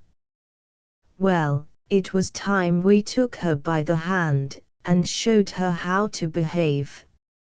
And I wasn't the only one either. I guess most of us thought we'd have to teach her her letters. Maybe some of you boys right here felt that way too. A guilty laugh, and loud applause. Thought so, said Miss Warlick, smiling. Well, she continued, there wasn't hardly anything I wasn't ready to teach them. On the steamer coming out with us there was a lot of those Ambassador Lance boys. My! How I gasped to them. I said the French had got to be taught how to love their mothers. I said they hadn't any home feeling, and didn't love children the way we do. I've been round among them some since then, in the hospitals, and I've seen fellows lying there shot most to death, and their little old mothers in white caps arriving from way off at the other end of France. Well, those fellows know how to see their mothers coming even if they are blind, and how to hug 'em even if their arms are off. And the children, the way they go on about the children. Ever seen a French soldier yet that didn't have a photograph of a baby stowed away somewhere in his dirty uniform? I never have. I tell you, they're white. And they're fighting as only people can who feel that way about mothers and babies. The way we're going to fight, and maybe we'll prove it to 'em sooner than any of us think. Anyhow, I wanted to get this off my chest tonight, not for you, only for myself. I didn't want to have a shell get me before I'd said Vive la France, before all of you. See here, boys, the Marseillaise. She snatched a flag from the wall, drawing herself up to heroic height, and the whole cellar joined her in a roar. The next morning Jax dragged Troy out of bed by the feet. The room was still dark, and through the square of the low window glittered a bunch of stars. Hurry, called to Montmirail, step lively.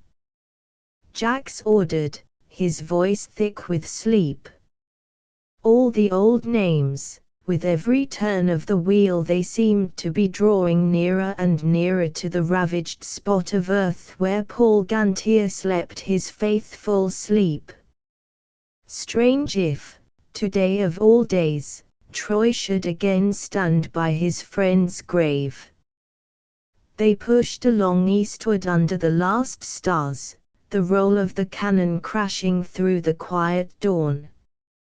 The birds flew up with frightened cries from the trees along the roadside, rooks caught their warning from clump to clump, and gathered in the sky in dark triangles flying before the danger. The east began to redden through the dust haze of the cloudless air.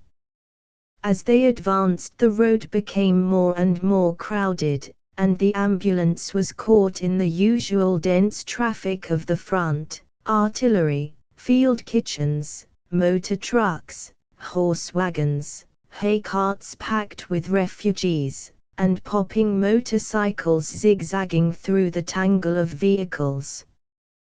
The movement seemed more feverish and uncertain than usual, and now and then the road was jammed, and curses, shouts and the crack of heavy whips sounded against the incessant cannonade that hung its iron curtain above the hills to the northeast. The faces of soldiers and officers were unshaved, sallow, drawn with fatigue and anxiety.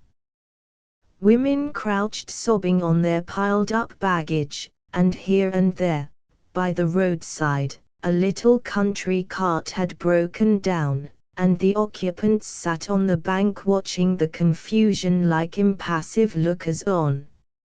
Suddenly, in the thickest of the struggle, a heavy lorry smashed into Troy's ambulance, and he felt the unmistakable wrench of the steering gear. The car shook like a careening boat, and then righted herself and stopped. "Oh, hell!" shouted Jax in a fury. The two lads jumped down, and in a few minutes they saw that they were stranded beyond remedy. Tears of anger rushed into Troy's eyes. On this day of days he was not even to accomplish his own humble job. Another ambulance of their own formation overtook them, and it was agreed that Jax, who was the sharper of the two, was to get a lift to the nearest town, and try to bring back a spare part, or, failing that, pick up some sort of a car in which they could continue their work. Troy was left by the roadside. Hour after hour he sat there waiting and cursing his fate. When would Jax be back again? Not at all, most likely. It was 10 to 1 he would be caught on the way and turned on to some more pressing job.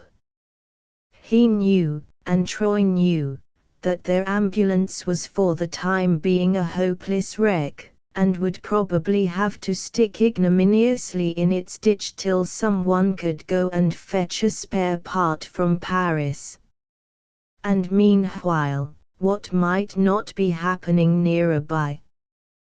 The rumble and thump of the cannonade grew more intense. A violent engagement was evidently going on not far off. Troy pulled out his map and tried to calculate how far he was from the front, but the front, at that point, was a wavering and incalculable line. He had an idea that the fighting was much nearer than he or Jax had imagined. The place at which they had broken down must be about 15 miles from the Marne. But could it be possible that the Germans had crossed the Marne? Troy grew hungry, and thrust his hand in his pocket to pull out a sandwich. With it came a letter of his mother's, carried off in haste when he left Paris the previous morning. He reread it with a mournful smile. Of course we all know the Allies must win, but the preparations here seem so slow and blundering, and the Germans are still so strong. Thump, thump, the artillery echoed, strong. And just at the end of the letter, again, I do wonder if you'll run across Sophie. He lit a cigarette, and shut his eyes and thought. The sight of Miss Warlick had made Sophie Wicks's presence singularly vivid to him. He had fallen asleep thinking of her the night before. How like her to have taken a course at the Presbyterian hospital without letting anyone know. He wondered that he had not suspected, under her mocking indifference, an ardor as deep as his own, and he was ashamed of having judged her as others had, when, for so long, the thought of her had been his torment and his joy. Where was she now, he wondered? Probably in some hospital in the south or the center. The authorities did not let beginners get near the front, though, of course, it was what all the girls were mad for. Well, Sophie would do her work wherever it was assigned to her. He did not see her intriguing for a showy post. Troy began to marvel again at the spell of France, his France. Here was a girl who had certainly not come in quest of vulgar excitement, as so many did.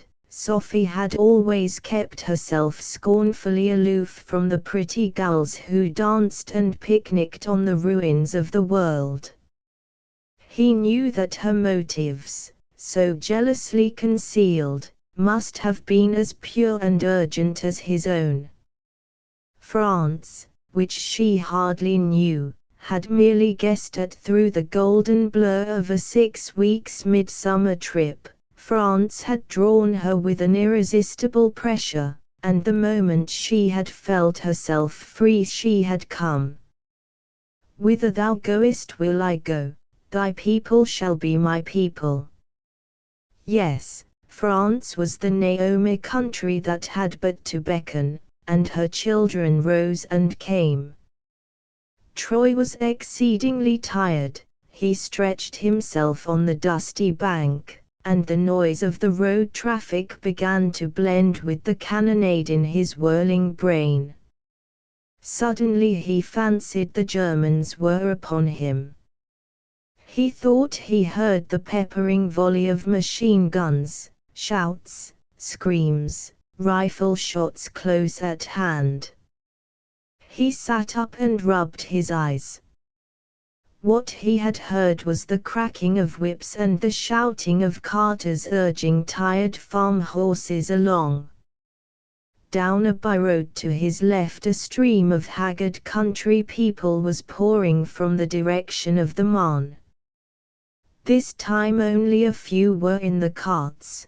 The greater number were flying on their feet, the women carrying their babies, the old people bent under preposterous bundles, blankets, garden utensils, cages with rabbits, an agricultural prize framed and glazed, a wax wedding wreath under a broken globe. Sick and infirm people were dragged and shoved along by the older children. A goitered idiot sat in a wheelbarrow pushed by a girl, and laughed and pulled its tongue. In among the throng Troy began to see the torn blue uniforms of wounded soldiers limping on bandaged legs. Others too, not wounded, elderly haggard territorials, with powder-black faces, bristling beards, and the horror of the shell roar in their eyes. One of them stopped near Troy, and in a thick voice begged for a drink, just a drop of anything, for God's sake. Others followed, pleading for food and drink. "Gas, gas!" a young artilleryman gasped at him through distorted lips. The Germans were over the Marne, they told him. The Germans were coming. It was hell back there, no one could stand it. Troy ransacked the ambulance, found water, brandy, biscuits, condensed milk, and set up an impromptu canteen. But the people who had clustered about him were pushed forward by others crying, "Are you mad to stay here? The Germans are coming." And in a feeble panic they pressed on. One old man, trembling with fatigue, and dragging a shaking brittle old woman, had spied the stretcher beds inside the ambulance, and without asking leave scrambled in and pulled his wife after him. They fell like logs onto the grey blankets, and a livid territorial with a bandaged arm drenched in blood crawled in after them and sank on the floor. The rest of the crowd had surged by. As he was helping the wounded soldier to settle himself in the ambulance, Troy heard a new sound down the road. It was a deep continuous rumble, the rhythmic growl of a long train of army trucks. The way must have been cleared to let them by, for there was no break or faltering in the ever-deepening roar of their approach. A cloud of dust rolled ahead, growing in volume with the growing noise. Now the first trucks were in sight, huge square olive-brown motor trucks stacked high with scores and scores of rosy soldiers. Troy jumped to his feet with a shout. It was an American regiment being rushed to the front. The refugees and the worn-out blue soldiers fell back before the triumphant advance, and a weak shout went up. The rosy soldiers shouted back, but their faces were grave and set. It was clear that they knew where they were going, and to what work they had been so hurriedly summoned. "It's hell back there," a wounded territorial called out, pointing backward over his bandaged shoulder, and another cried, "Vive l'Amérique!" "Vive la France!" shouted the truck full abreast of Troy, and the same cry burst from his own lungs. A few miles off, the Battle of the Marne was being fought again, and here were his own brothers rushing forward to help. He felt that his greatest hour had struck.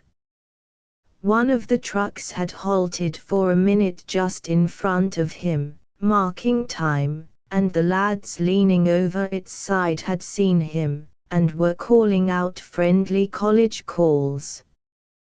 "Come along and help," cried one, as the truck got under way again. Troy glanced at his broken-down motor, then his eye lit on a rifle lying close by in the dust of the roadside.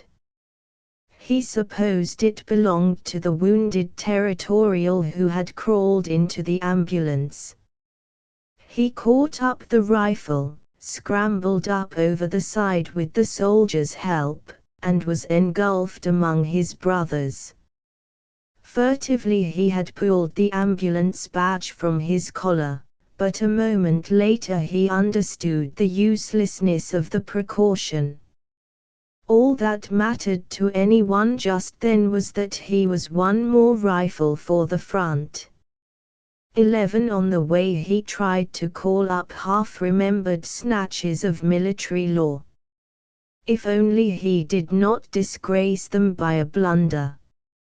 He had talked enough to soldiers, French and American, in the last year. He recalled odd bits of professional wisdom, but he was too excited to piece them together. He was not in the least afraid of being afraid, but his heart sank at the dread of doing something stupid, inopportune, idiotic. His envy of the youths beside him turned to veneration. They had all been in the front line, and knew its vocabulary, its dangers and its dodges. All he could do was to watch and imitate. Presently they were all tumbled out of the motors and drawn up by the roadside. An officer bawled unintelligible orders, and the men executed mysterious movements in obedience. Troy crept close to the nearest soldier, and copied his gestures awkwardly, but no one noticed. Night had fallen, and he was thankful for the darkness. Perhaps by tomorrow morning he would have picked up a few of their tricks. Meanwhile, apparently, all he had to do was to march, march, march, at a sort of breakneck trot that the others took as lightly as one skims the earth in a dream. If it had not been for his pumping heart and his aching bursting feet, Troy at moments would have thought it was a dream. Rank by rank they pressed forward in the night toward a skyline torn with intermittent flame. "We're going toward a battle," Troy sang to himself, "toward a battle, toward a battle." But the words meant no more to him than the doggerel the soldier was chanting at his elbow. They were in a wood, slipping forward cautiously, beating their way through the undergrowth. The night had grown cloudy, but now and then the clouds broke, and a knot of stars clung to a branch like swarming bees. At length a halt was called in a clearing, and then the group to which Troy had attached himself was ordered forward.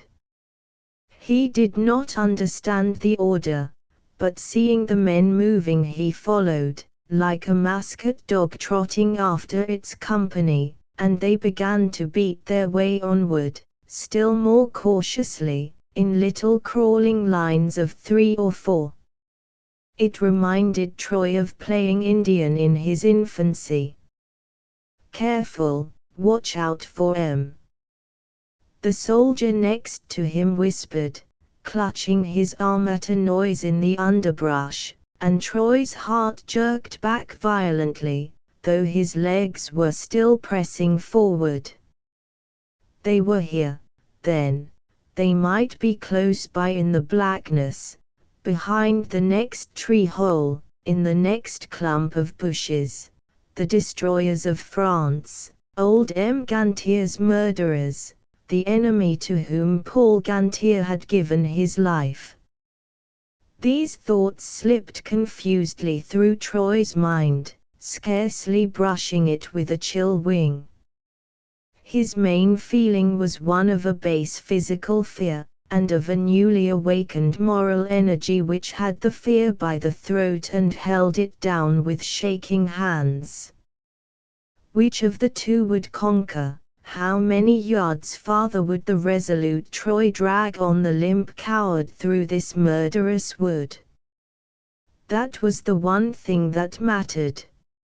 At length they dropped down into a kind of rocky hollow overhung with bushes, and lay there, finger on trigger, hardly breathing. "Sleep a bit if you can, you look beat," whispered the friendly soldier. Sleep. Troy's mind was whirling like a machine in a factory blazing with lights. His thoughts rushed back over the miles he had traveled since he had caught up the rifle by the roadside. "My God," he suddenly thought, "what am I doing here, anyhow? I'm a deserter."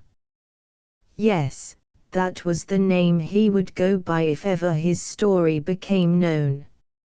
And how should it not become known?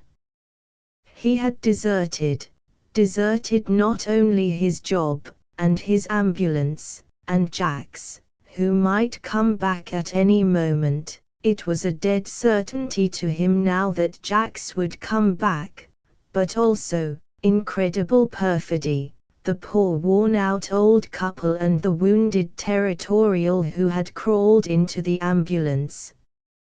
He, Troy Belknap, United States Army ambulance driver, and sworn servant of France, had deserted 3 sick and helpless people who, if things continued to go badly, would almost certainly fall into the hands of the Germans.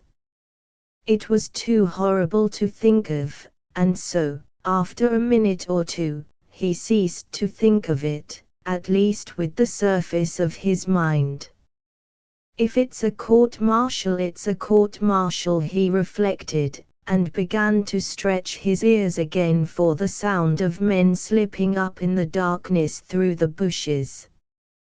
But he was really horribly tired, and in the midst of the tension the blaze of lights in his head went out, and he fell into a half-conscious doze.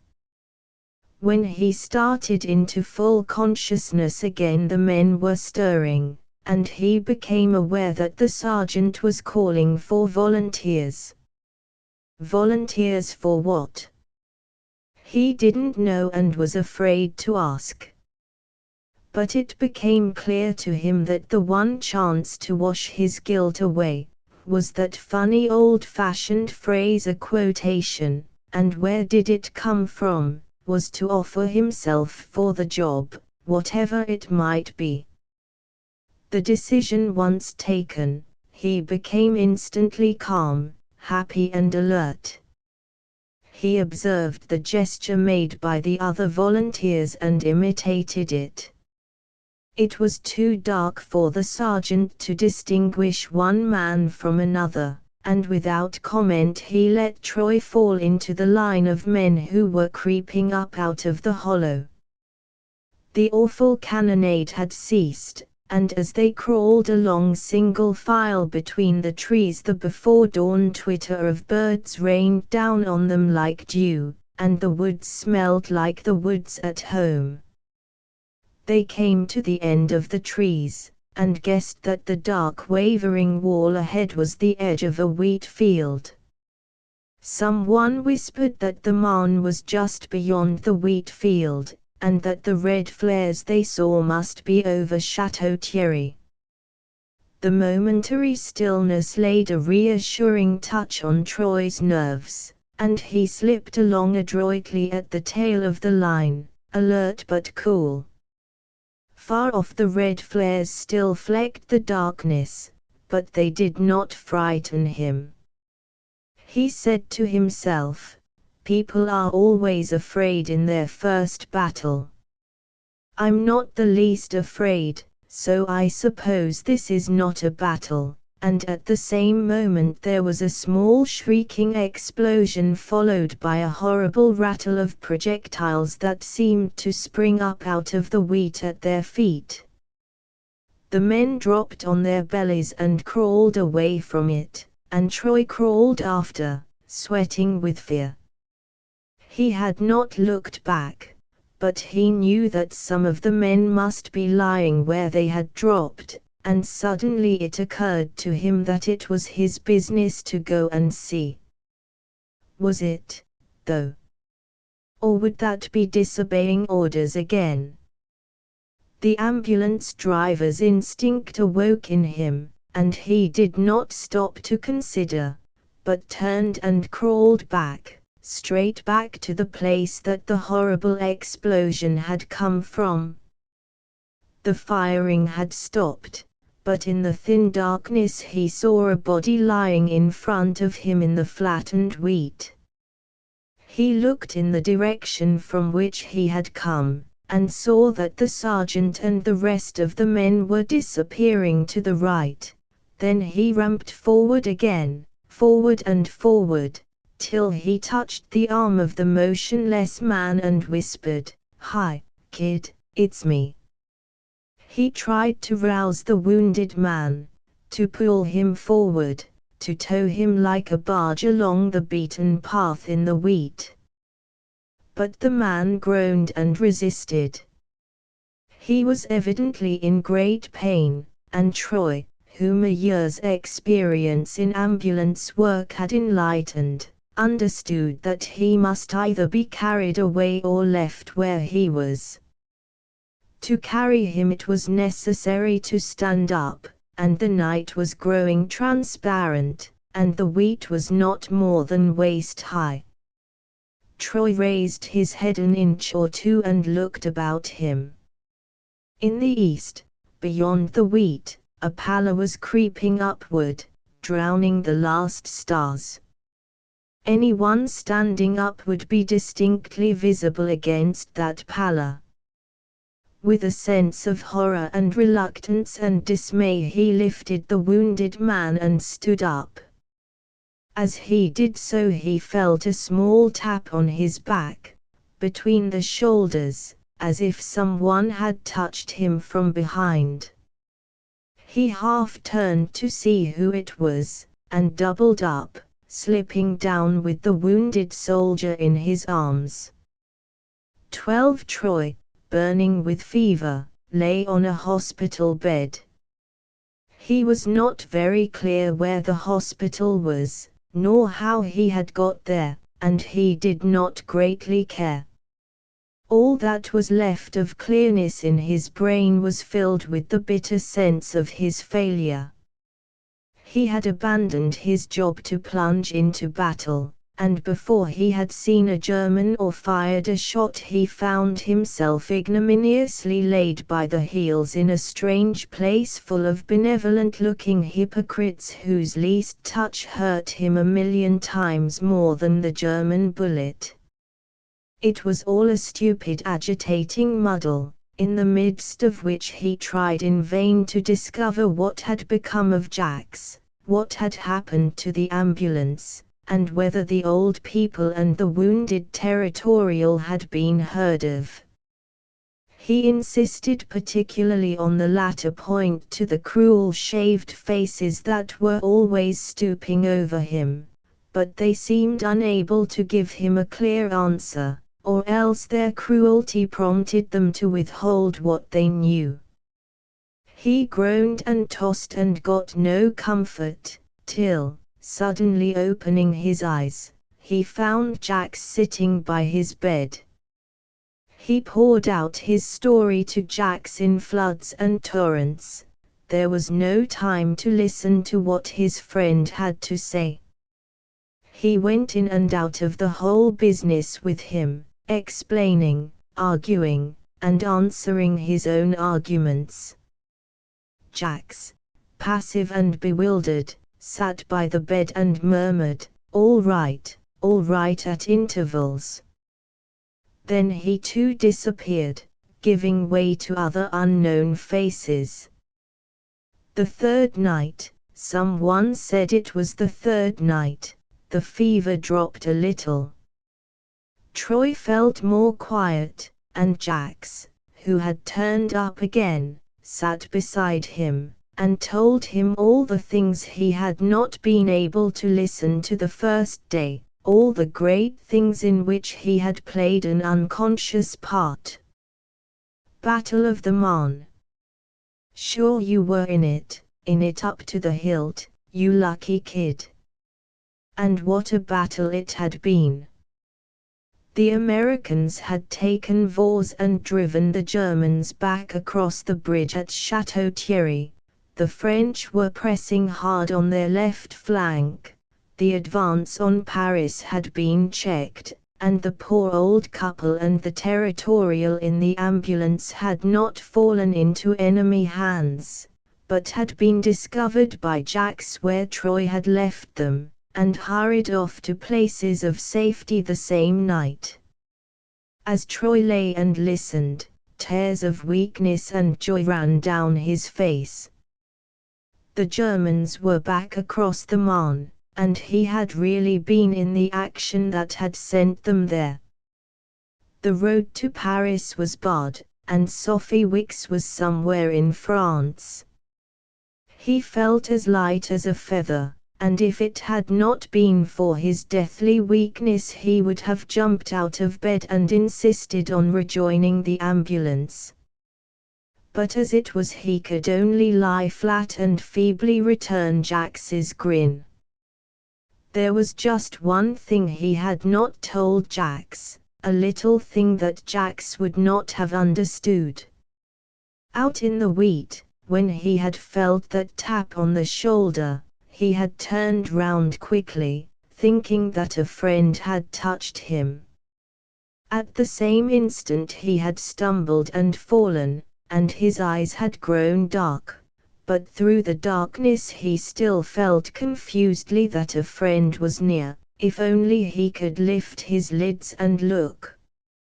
He did lift them at last, and there in the dawn he saw a French soldier, haggard and battle-worn, looking down at him.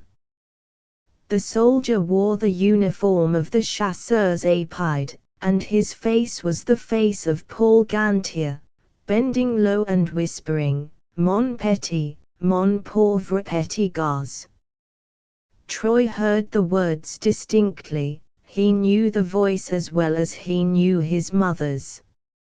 His eyes shut again, but he felt Gantier's arms under his body, felt himself lifted, till he seemed to float in the arms of his friend. He said nothing of that to Jacks or anyone, and now that the fever had dropped he was glad he had held his tongue.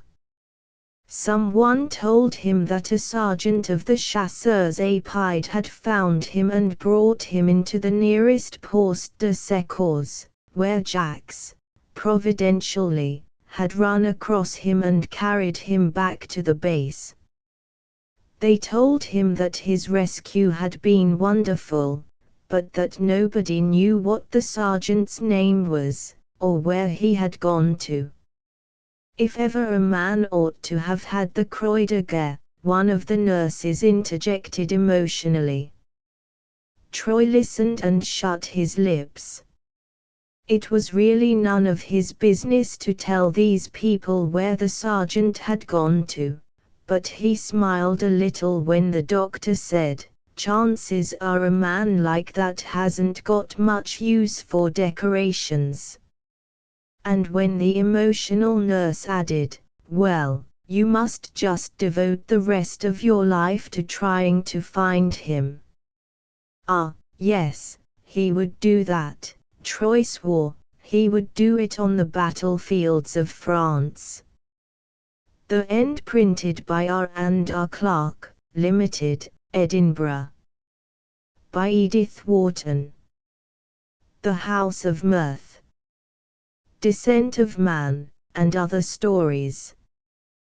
The Fruit of the Tree.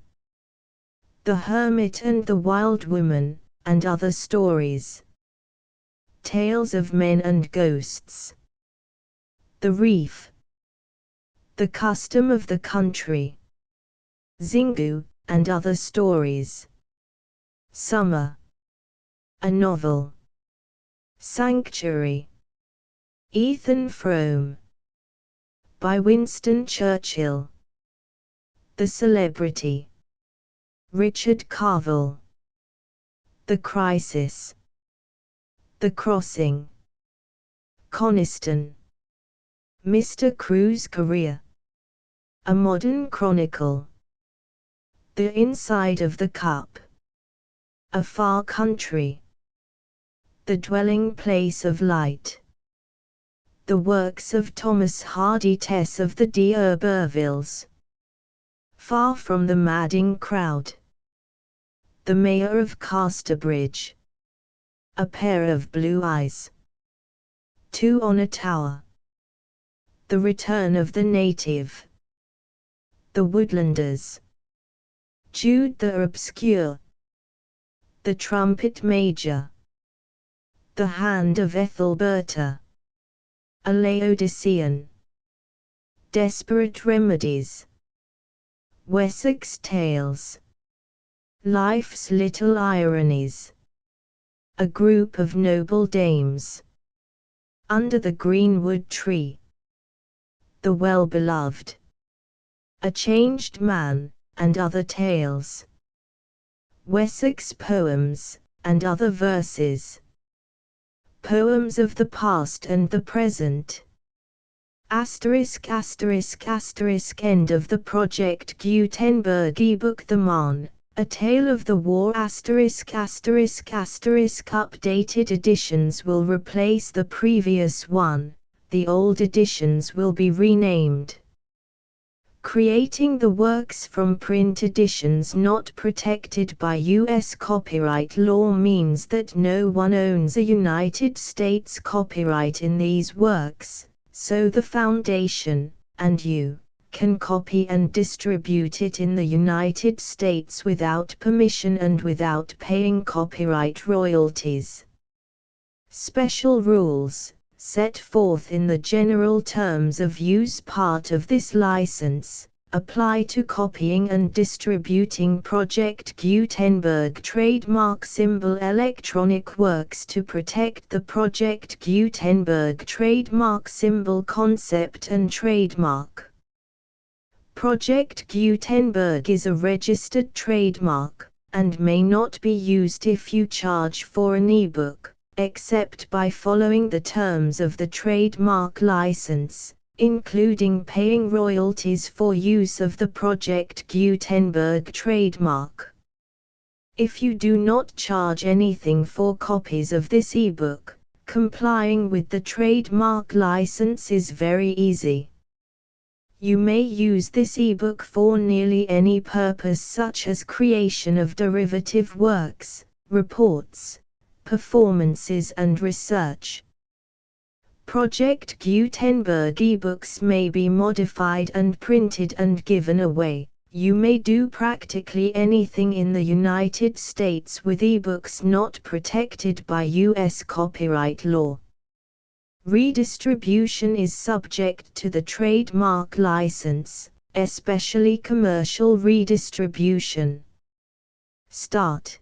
full license, the full Project Gutenberg license. Please read this before you distribute or use this work to protect the Project Gutenberg trademark symbol mission of promoting the free distribution of electronic works.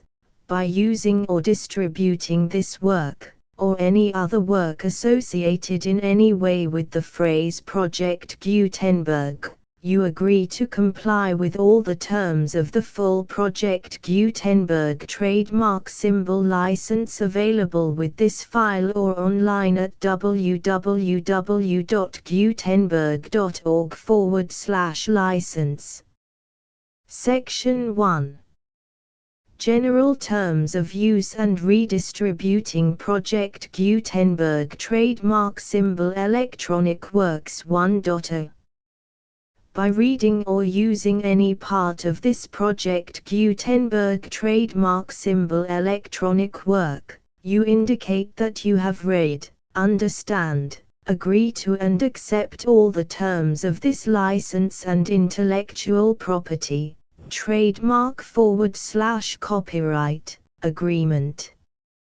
If you do not agree to abide by all the terms of this agreement, you must cease using and return or destroy all copies of Project Gutenberg trademark symbol electronic works in your possession. If you paid a fee for obtaining a copy of or access to a Project Gutenberg trademark symbol electronic work and you do not agree to be bound by the terms of this agreement, you may obtain a refund from the person or entity to whom you paid the fee as set forth in paragraph 1.e.8. 1.b Project Gutenberg is a registered trademark. It may only be used on or associated in any way with an electronic work by people who agree to be bound by the terms of this agreement. There are a few things that you can do with most Project Gutenberg trademark symbol electronic works even without complying with the full terms of this agreement. See paragraph 1.c below. There are a lot of things you can do with Project Gutenberg trademark symbol electronic works if you follow the terms of this agreement and help preserve free future access to Project Gutenberg trademark symbol electronic works. See paragraph 1.e below. 1.c. The Project Gutenberg Literary Archive Foundation, the Foundation or PGLAF, owns a compilation copyright in the collection of Project Gutenberg trademark symbol electronic works. Nearly all the individual works in the collection are in the public domain in the United States. If an individual work is unprotected by copyright law in the United States and you are located in the United States, we do not claim a right to prevent you from copying, distributing, performing, displaying or creating derivative works based on the work as long as all references to Project Gutenberg are removed.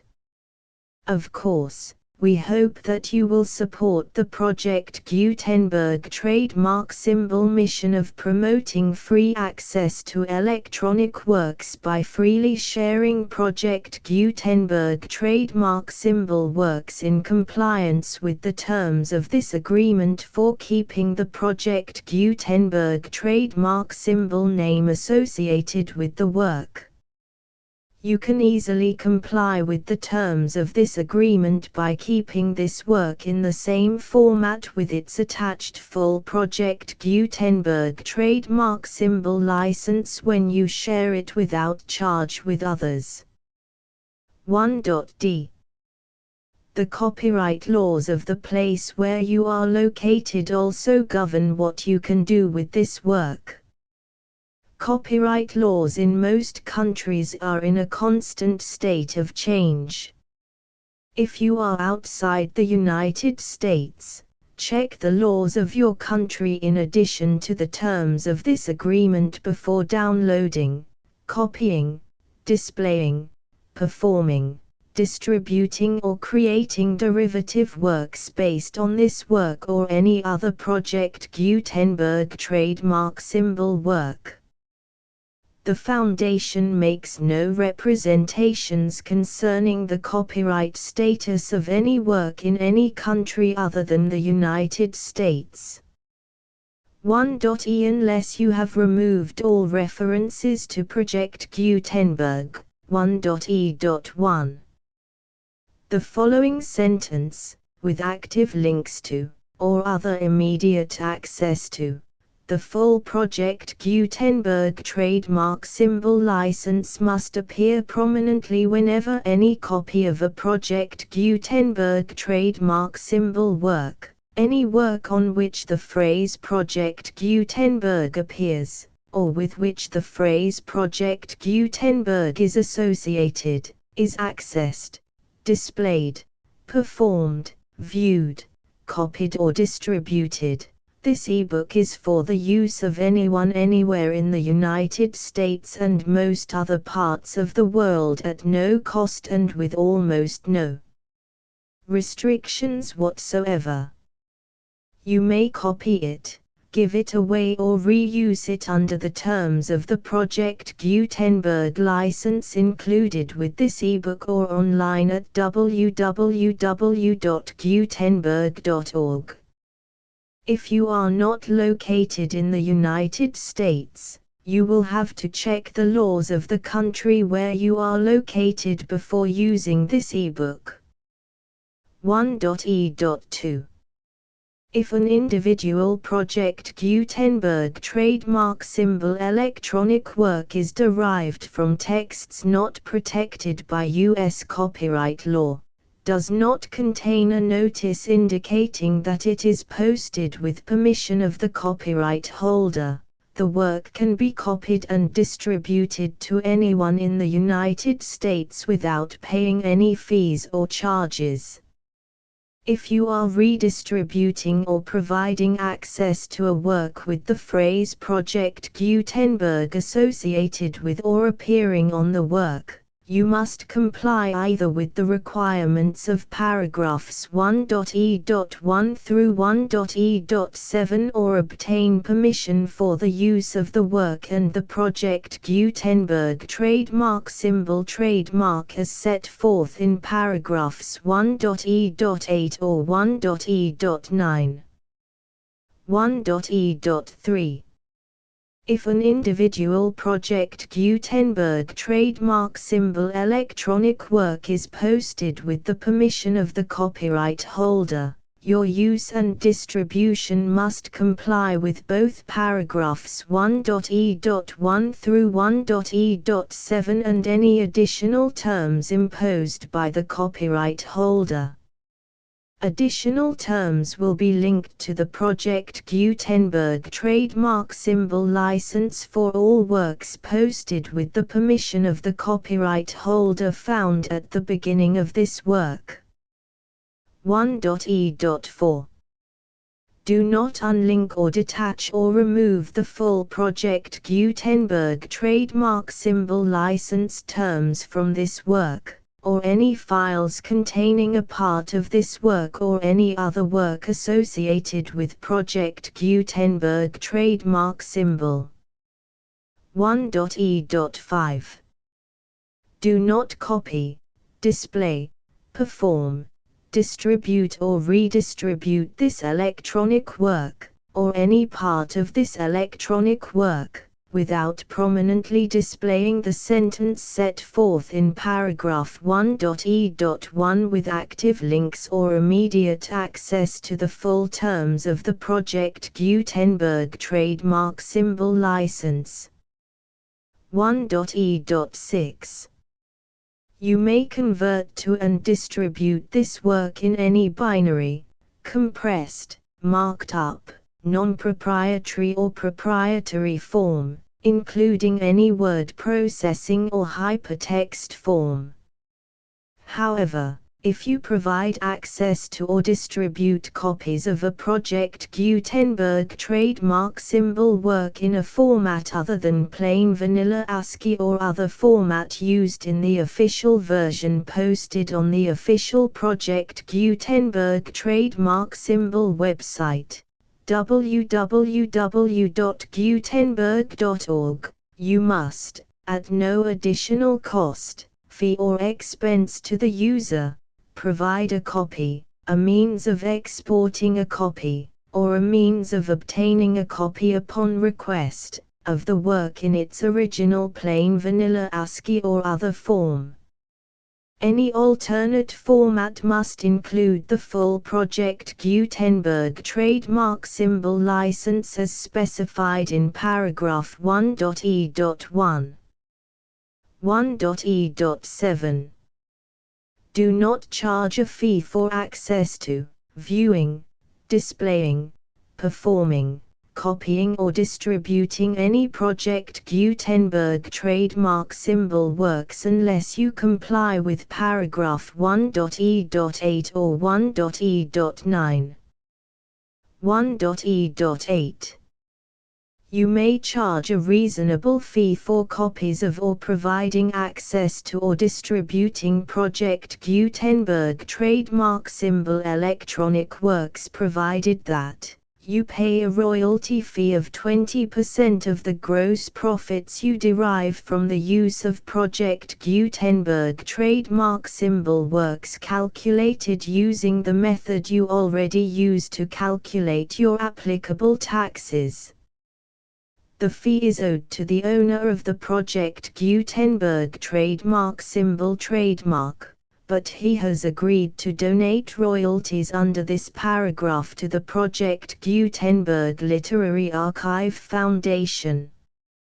Royalty payments must be paid within 60 days following each date on which you prepare, or are legally required to prepare, your periodic tax returns. Royalty payments should be clearly marked as such and sent to the Project Gutenberg Literary Archive Foundation at the address specified in Section 4, Information about donations to the Project Gutenberg Literary Archive Foundation. You provide a full refund of any money paid by a user who notifies you in writing, or by email, within 30 days of receipt that he does not agree to the terms of the full Project Gutenberg trademark symbol license. You must require such a user to return or destroy all copies of the works possessed in a physical medium and discontinue all use of and all access to other copies of Project Gutenberg trademark symbol works. You provide, in accordance with paragraph 1.f.3, a full refund of any money paid for a work or a replacement copy, if a defect in the electronic work is discovered and reported to you within 90 days of receipt of the work. You comply with all other terms of this agreement for free distribution of Project Gutenberg trademark symbol works. 1.e.9. If you wish to charge a fee or distribute a Project Gutenberg trademark symbol electronic work or group of works on different terms than are set forth in this agreement, you must obtain permission in writing from the Project Gutenberg Literary Archive Foundation, the manager of the Project Gutenberg trademark symbol trademark. Contact the Foundation as set forth in Section 3 below. 1.f1.f.1. Project Gutenberg volunteers and employees expend considerable effort to identify, do copyright research on, transcribe and proofread works not protected by U.S. copyright law in creating the Project Gutenberg trademark symbol collection. Despite these efforts, Project Gutenberg trademark symbol electronic works, and the medium on which they may be stored, may contain defects such as, but not limited to, incomplete, inaccurate or corrupt data, transcription errors, a copyright or other intellectual property infringement, a defective or damaged disk or other medium, a computer virus, or computer codes that damage or cannot be read by your equipment. 1.f.2 Limited warranty. Disclaimer of damages, except for the right of replacement or refund described in paragraph 1.f.3.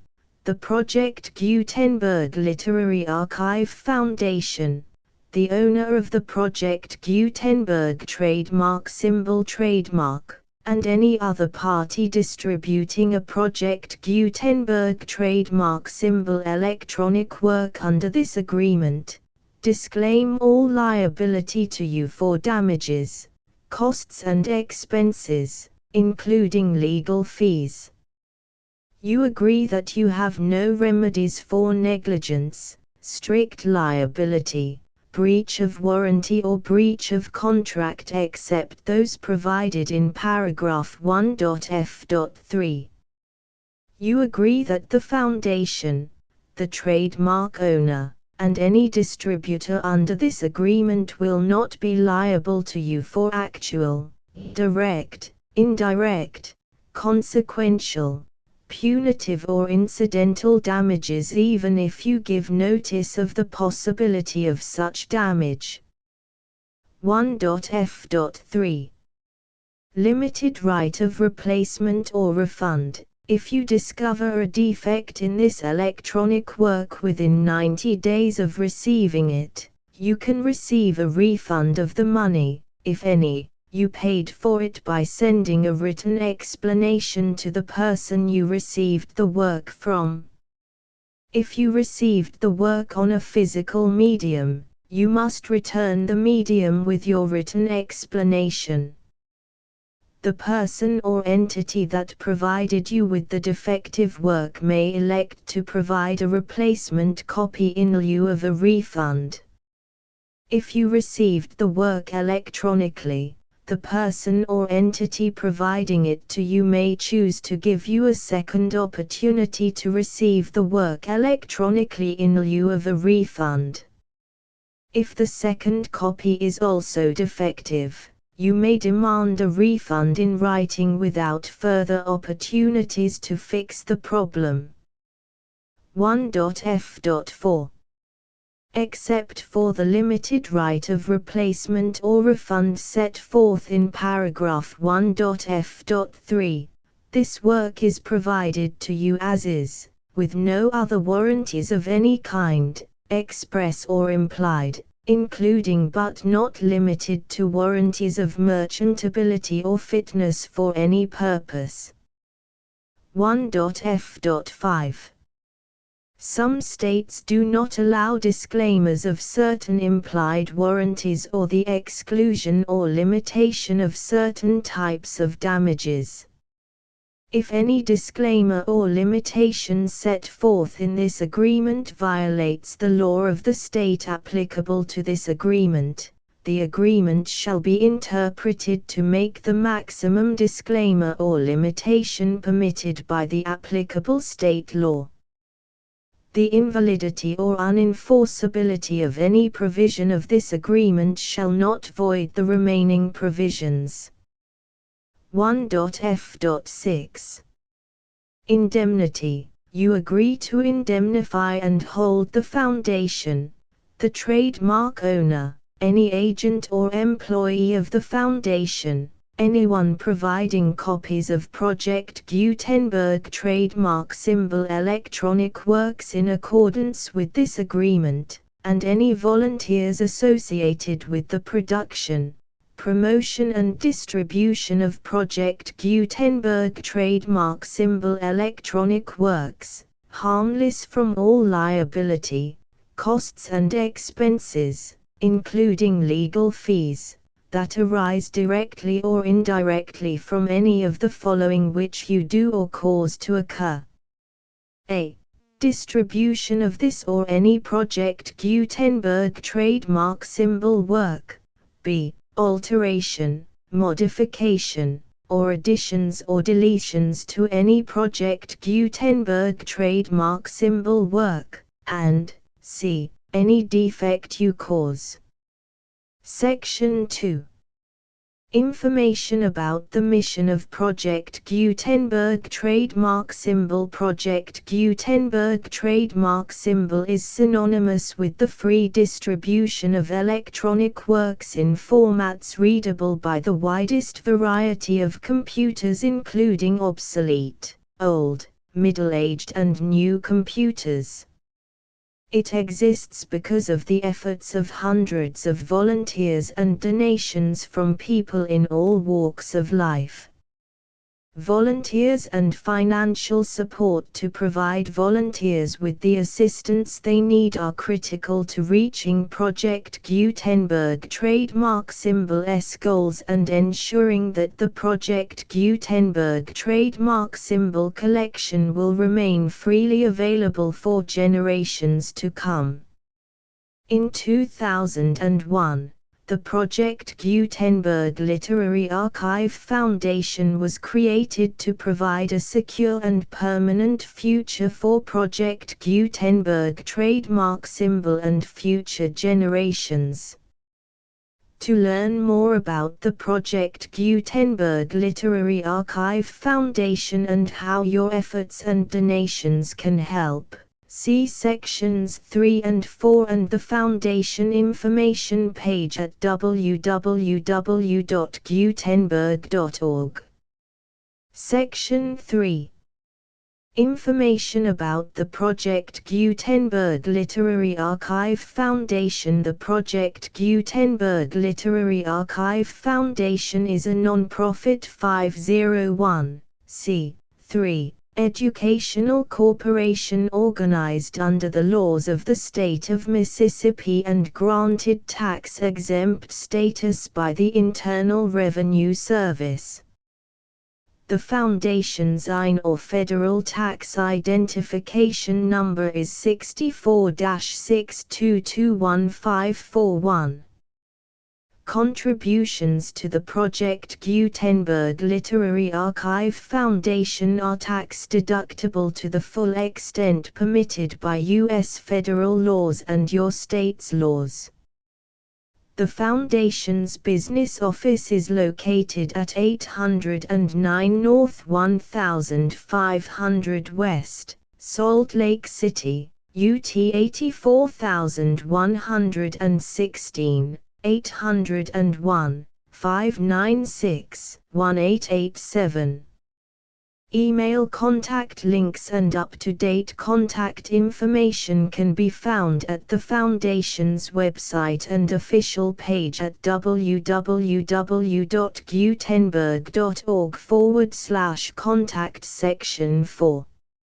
Information about donations to the Project Gutenberg Literary Archive Foundation. Project Gutenberg trademark symbol depends upon and cannot survive without widespread public support and donations to carry out its mission of increasing the number of public domain and licensed works that can be freely distributed in machine-readable form accessible by the widest array of equipment, including outdated equipment. Many small donations, $1 to $5,000, are particularly important to maintaining tax-exempt status with the IRS. The Foundation is committed to complying with the laws regulating charities and charitable donations in all 50 states of the United States. Compliance requirements are not uniform and it takes a considerable effort, much paperwork and many fees to meet and keep up with these requirements. We do not solicit donations in locations where we have not received written confirmation of compliance. To send donations or determine the status of compliance for any particular state, visit www.gutenberg.org/donate. While we cannot and do not solicit contributions from states where we have not met the solicitation requirements, we know of no prohibition against accepting unsolicited donations from donors in such states who approach us with offers to donate. International donations are gratefully accepted, but we cannot make any statements concerning tax treatment of donations received from outside the United States. U.S. laws alone swamp our small staff. Please check the Project Gutenberg web pages for current donation methods and addresses.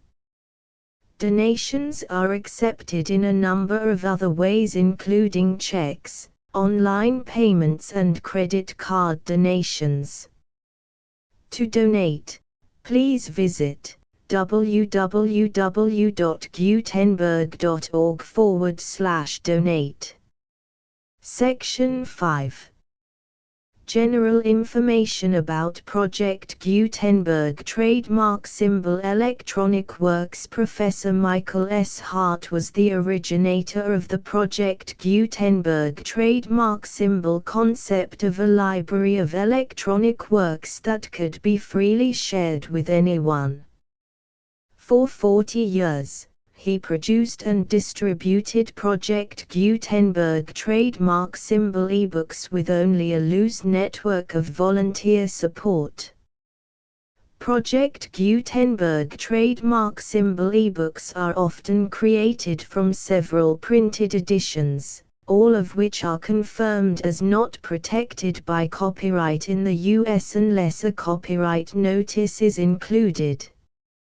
Thus, we do not necessarily keep ebooks in compliance with any particular paper edition. Most people start at our website, which has the main PG search facility, www.gutenberg.org. This website includes information about Project Gutenberg trademark symbol, including how to make donations to the Project Gutenberg Literary Archive Foundation, how to help produce our new ebooks, and how to subscribe to our email newsletter to hear about new ebooks.